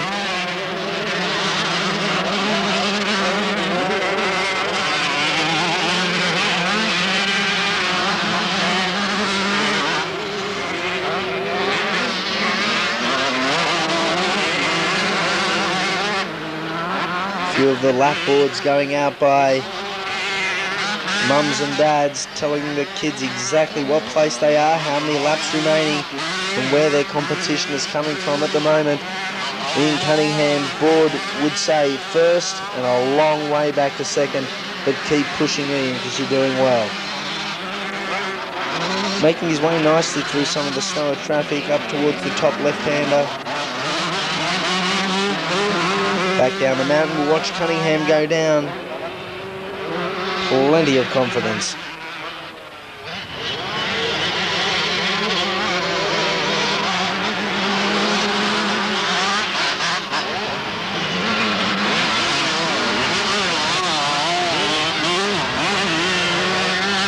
Big rooster tail there from Cunningham. Makes his way back up into the centre of the circuit. Change of camera angle, we'll go back to camera 1. Cunningham again high flying. 287, Melissa McMurray here will be his next victim. There's Cunningham. There's one of the young ladies, Melissa. Nice gesture, lets him through. What a hard charger she is, and a lovely young lass.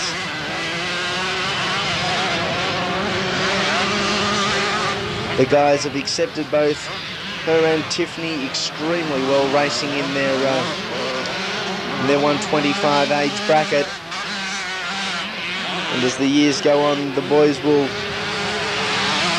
appreciate them being around. Also, two very beautiful young girls. Off the motocross circuit. On the motocross circuit, though, it's completely different. They're out there to win, just as the guys are. The guys are one up in this one as Ian Cunningham still leads them from Richie Hardman, Jamie Hardman, Shane Hunt, Greg Nicholson and Jason Palmer, with Jamie Greenwood and Matty Russo battling out positions 7, 8, and they're coming up on Palmer, so he better watch out. So there's a strong challenge being mounted.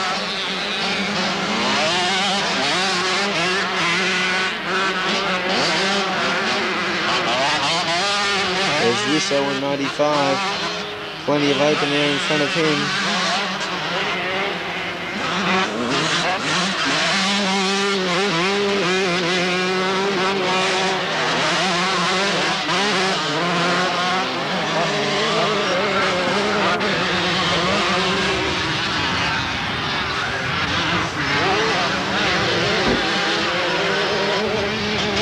Great shots here from the camera number 1. Mounted on top of the mountain. Up near the finish line as Cunningham comes through. His jump there thwarted by one of the slower riders. And that looks like it could be Richie Cunningham, and that it is on 23. Now Cunningham has made up a lot of ground to get where he is up in second place. Clear road between himself and Cunningham. These final few laps, the Prince of the Mount should prove to be very interesting.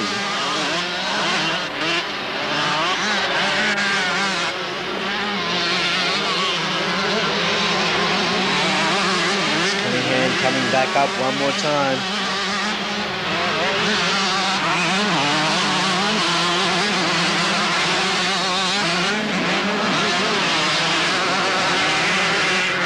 Bogged down by some slower traffic, but handling it beautifully.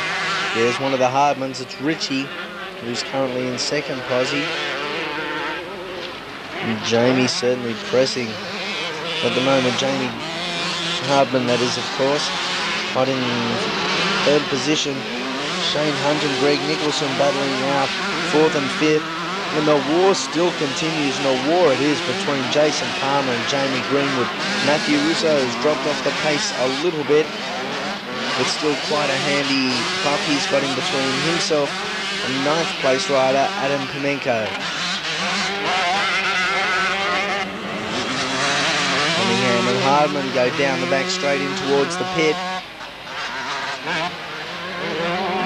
Just a cloud of dust. How they see down there is anybody's guess. I'm quite happy to be up in the commentary booth. These guys aren't insane, but they're pretty close to it. As Ian Cunningham jumps it nicely.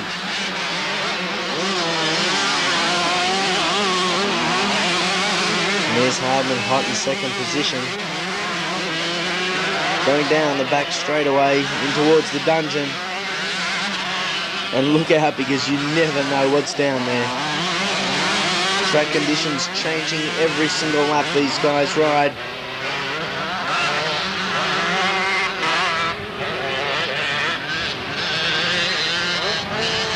Over 1,000 laps that have been done today in practice and in racing. As the checkered flag goes out to an elated Ian Cunningham on bike number 22. Richie Hardman will take the second. Brother Jamie will take the third. Shane Hunt, Greg Nicholson, Jason Palmer, Jamie Greenwood, Matthew Russo, Adam Pimenko, Clayton Jurg. And that will be your top 10.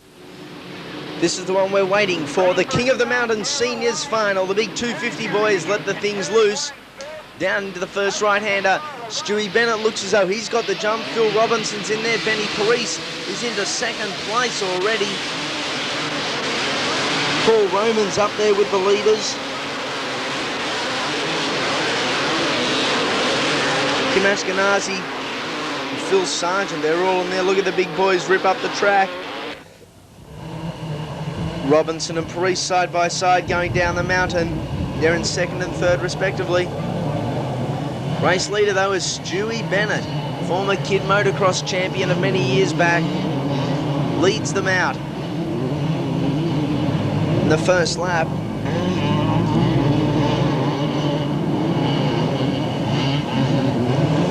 Doing comfortably, great action there, great action. Very much sideways was Bennett there, and a nice little drop. Bennett remembers to turn right this time, lucky for him. Robinson in there in second position as they go up towards the top of the mountain. Class field here for the King of the Mountain. This is the first King of the Mountain motocross run by Ivan Major and company. And we take our hats off to them. They've certainly done a fantastic job. Some of the great Australian riders here. And despite many problems, they have done a tremendous job in getting it off the ground. Stewie Bennett and Phil Robinson lead out. Jump high, wide and handsome. Robinson getting up extremely high. Look at these two, Phil Sargent and Ben Parise. Talking about high, if these guys do get any higher, we certainly will be calling for the oxygen masks here at the King of the Mount. Plenty of dust, but plenty of grain action. There's the wild child Ashkenazi. Back in the pack a little bit. He was going to have a lot to do.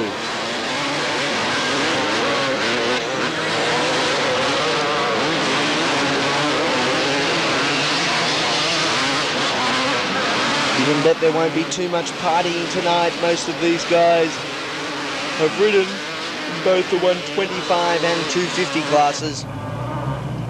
I dare say they will hit the bed extremely early tonight, and it won't take them long to get to bed. Robinson is through into the lead on the inside. A great racing move by Fabulous Phil. Here comes Bennett back on the inside. A little bit of elbow touching there, and Robinson comes off the better of the two as he leads the King of the Mountain. This only on the second racing lap. Second racing lap, and Phil Robinson has moved to the lead over Stewie Bennett. Phil Sargent's in there, as is Benny Parise.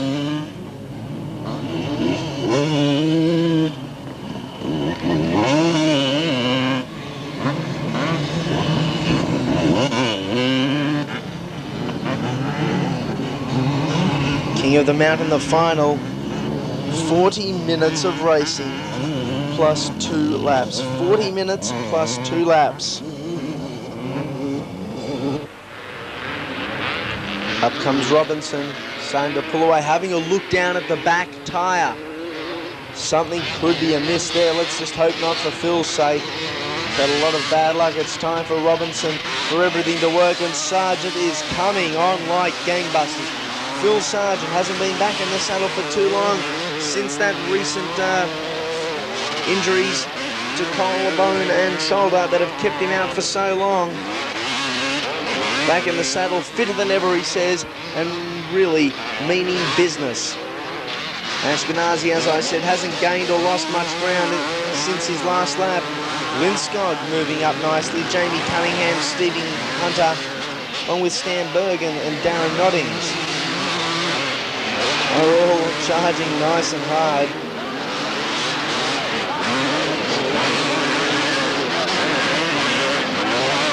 Sargent doing all he can to get past Bennett as they go down towards the back of the mount. Sargent Bennett. Sargent from Orange, not too far from his hometown. He's racing in at the moment. And there is Robinson leading it, and leading it nicely. Aboard the big KX 250.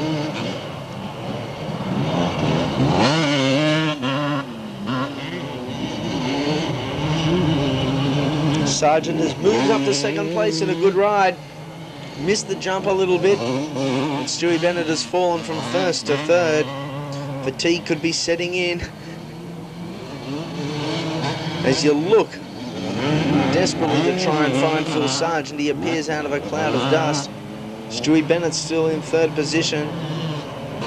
There's bike number 36 on screen at the moment. Darren Noddings, he's up there at the moment. Very hard finisher is our Darren. There's Lindskog on 31, 24, Jamie Cunningham. Bike number 11. Paulie Roman, and Paul is certainly coming on in leaps and bounds, recently doing a lot of riding with the Parise family down at their property in Ulladulla as Sargent comes along on the inside of Bennett. And what a race we have on our hands for second and third here again.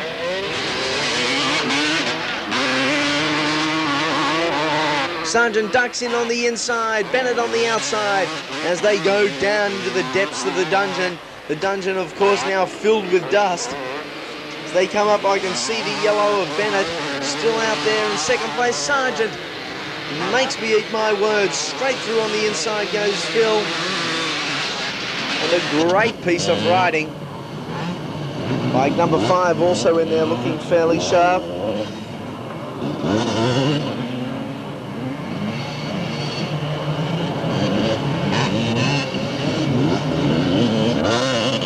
My mistake, 35 that was, Alex Briggs. Briggs looking good at the moment. There's the race leader, Phil Robinson.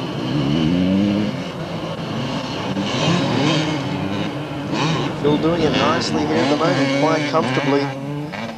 Phil's on the Kawasaki 250, as I alluded to earlier. Certainly using the KX power to his advantage at the moment. Up the mountain he goes. The Kawasaki somewhat dominating here today. Kawasaki taking out the first 3 positions in the Prince of the Mount with Cunningham, Hardman and Hardman. Coming in a nice 4th place in the Bathurst Bonanza 125 Seniors. And now out on the lead in the big one, the King of the Mount. 40 laps, 40 minutes plus 2 laps. It's Phil Robinson, looking comfortable out front. Phil Sargent going for a ride of his life at the moment, working the YZ to its limit and going down. There's the view Phil Sargent has, and not much of a view it is at the moment. He'd like to be out there riding in the fresh air, as is Robinson doing at the moment. Phil's got a lot of dust to contend with. Stuart Bennett and Parise, Kim Ashkenazi also in there. There's Ashkenazi on screen as he heads down towards the dungeon. Benny Parise in front of him. Ben was primed for a huge race today. Was with himself and Father Dick earlier on, just before today's final. And I think the exact words were, Ben, I want to hear that thing revving. I don't want the bike to be usable after today's race. So the Parise family really want to win the King of the Mountain. And Dick Parise wants to hear that thing revving, and it certainly is doing that at the moment. Ben giving it a terrible thrashing and really unwinding here on the circuit.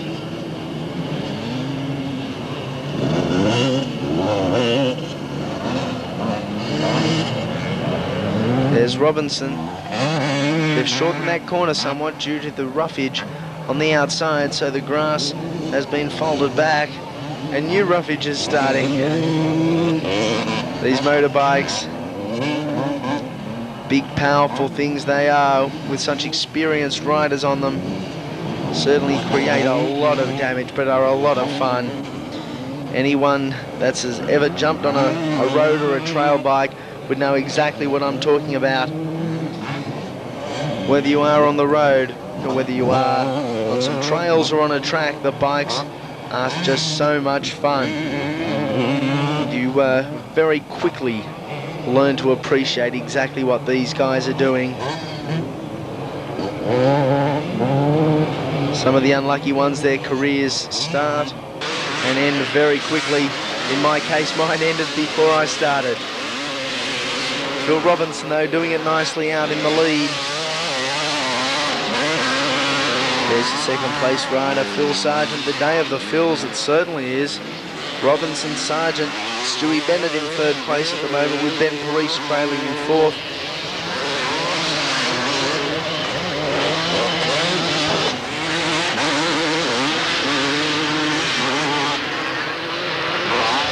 Against two of the slower riders. There's Greg Skelly and Chris Fieldus. There's Robinson, ducking and weaving like a rugby league halfback through the slower traffic. Phil Sargent with all open road, and what a corner by Sargent. This guy should be racing on the long track. Sargent doing it with plenty of style. Stewie Bennett still up there in third position. Ben Parise dropping a long way back into fourth. Phil Robinson, though, holding it down nicely. Robinson come down the mountain, takes a tear off, has a little bit of a slip. We'll watch Robinson and how quick and how confident he's looking as he goes down the mountain.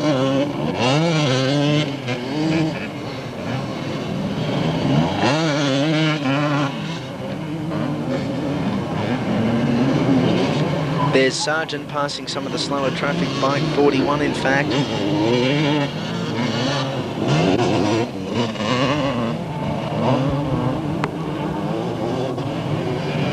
Sargent making his way up the mountain. He's got a lot of chasing to do to catch Robinson. As we just saw, Robinson's looking extremely confident on the track at the moment. There's Stewie Bennett, Ben Parise.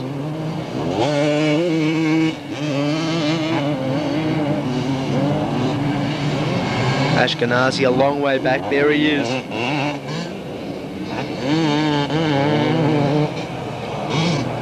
Ashkenazi in fifth position, still lapping some of the slower traffic. And Robinson, 1 foot off the pegs. Bit of a scary moment for the race leader, and the last thing Phil wants to do is come off. He's built up a decent buffer over Sargent. Not enough to relax on, believe me. Give Phil Sargent an inch and he'll take a mile. But Robinson can afford to let off slightly, only very slightly, not take the risks that you normally would do if you were chasing someone else. And a lot of sportsmanship shown here at the King of the Mountain. If one of the faster guys is coming through, you quite often see the slower riders signal them on through. They don't want to cause any controversy as Robinson makes his way round the top of the mountain, a long way back to Sargent. There he is at the moment. As I said, Sargent has a lot of chasing to do.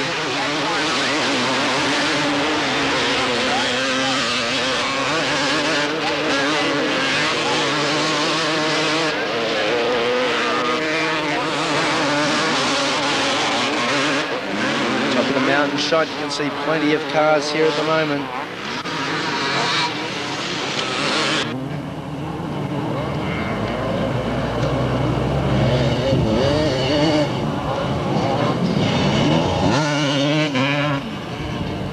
Robinson making his way down towards the snake pit for one more time. So it looks as though he's certainly enjoying himself out there, but why wouldn't he be? He's leading the King of the Mountain in the final.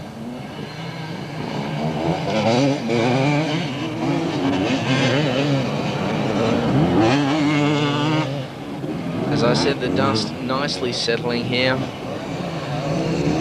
As you can see, great shot of back of Mount Panorama. We're at the back of McPhillamy Park, and the way Phil Robinson's driving or riding at the moment, Peter Brock would be proud of him. There's Ashkenazi, the young bloke on the track, only 16 years of age.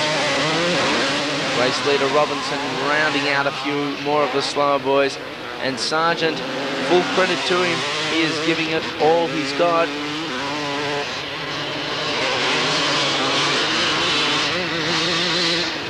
There's Stewie Bennett currently holding down third position. And Ben Parise on bike number 6, a young man with a huge future in the sport. Very, very competitive, not only on the outdoor tracks, but on the big money indoor tracks. Oh, and Phil Sargent, you show pony. Sensational stuff from the Sarge. Front wheel high in the air as he came up the mountain.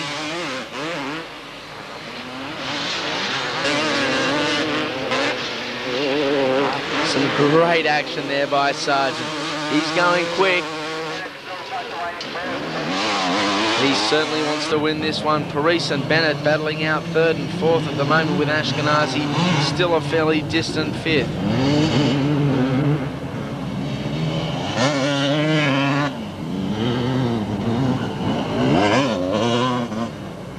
There's Sargent one more time.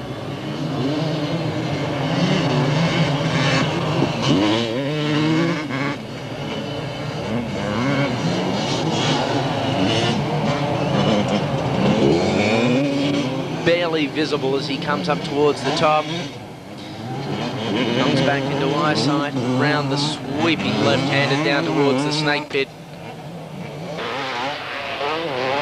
Here comes Robinson, the race leader. And Phil Robinson, why? Why, I ask you, would you be jumping in clouds of dust like this? I know they'll all do it and they'll ask them all why. Just incredible. Riding on instinct. A lot of these guys have grown up with bikes since the ages of 3 and 4 years of age and have been competitively racing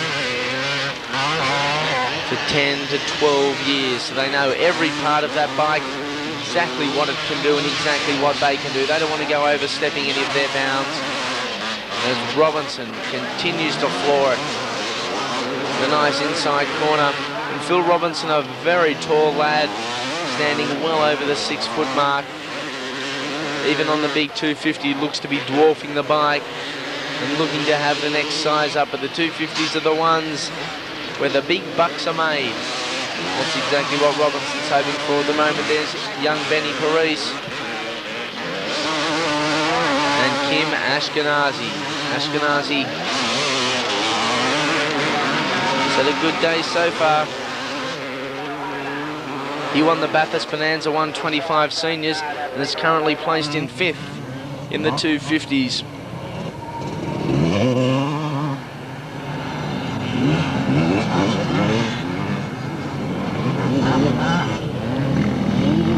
Phil Robinson, and where has he gone? Lucky most of these guys are wearing white.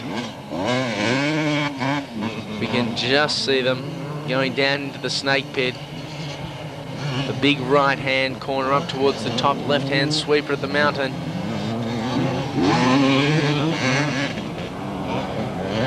The crowd is loving this action, cheering every time one of the leading 3 riders go past.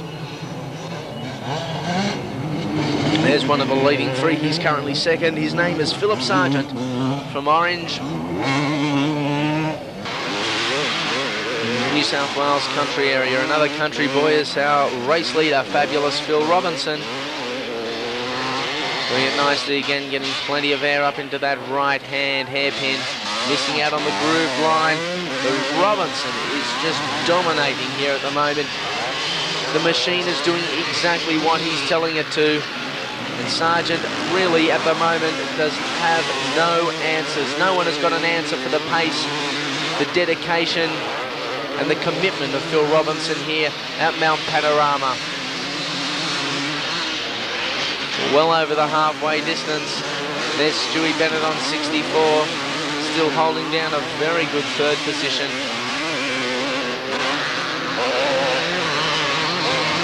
And the wild child, Ashkenazi, doing it for Suzuki Australia. The 1990 RM250. A great machine, and Kim was extremely impressed with the 1991 250s that he saw over in the United States.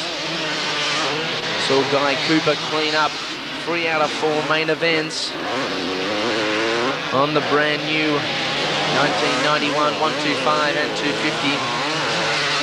Saw Denny Stevenson, Cooper's teammate, in action. I dare say, learnt a lot on a very short but sweet stay. One rider down, bike number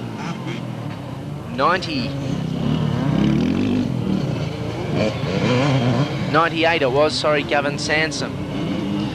Bike number 98, Sansom. He's back up and running though, looking confident. There's Roman, and there is Phil Robinson, bike number 19, leading at the moment.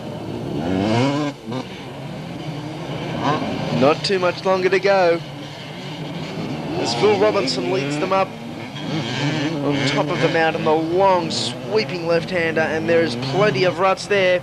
I went down just before the main and checked out some of the spots on the track, and plenty rough it is down there at the moment. A lot of different lines, plenty of passing room though. There's not only just one rut or one line on every corner, there's 2 or 3. In one case, down in the bottom of the snake pit, there was 6 very prominent ruts. Any line giving you maximum grip and maximum traction. And thus maximum power out of the corner, and Phil Robinson, you will give your girlfriend and your sponsors a very big headache doing things like that. Almost coming a cropper, managing to hold on and doing it extremely well as Robinson. There's Sarge, and Phil might have to settle for second place here because at the moment Phil Robinson is the odds-on favourite to take this one out. A nice handy buffer. Sargent in second. Believe me, he won't give up, but whether he's got the answers. The wheel stand in the air. Phil Robinson, one hand in the air, will take the checker to take the 1990 King of the Mountain 250cc Motocross. Second place on bike number 4 will be Phil Sargent. Stuart Bennett on 64 will take the third. Benny Parise, Kim Ashkenazi. And what a ride by bike number 19, Phil Robinson. Phil Robinson is the King of the Mountain. On today, the 18th of November, 1990. Phil Sargent took the second, and Stuart Bennett elated at third position. A great day's racing here on top of Mount Panorama. We've seen the 80s, the 125s and the 250s all do battle, as well as the geriatric boys in the 30 years and over. All in all, a great weekend with the Australian Long Track Grand Prix last night, also brought to you by Carrick, and today the King of the Mountain topping everything off. On behalf of Carrick Video, my name's Andy Raymond signing off, and we hope to catch you next time that Carrick Video brings you motocross or supercross action from around Australia.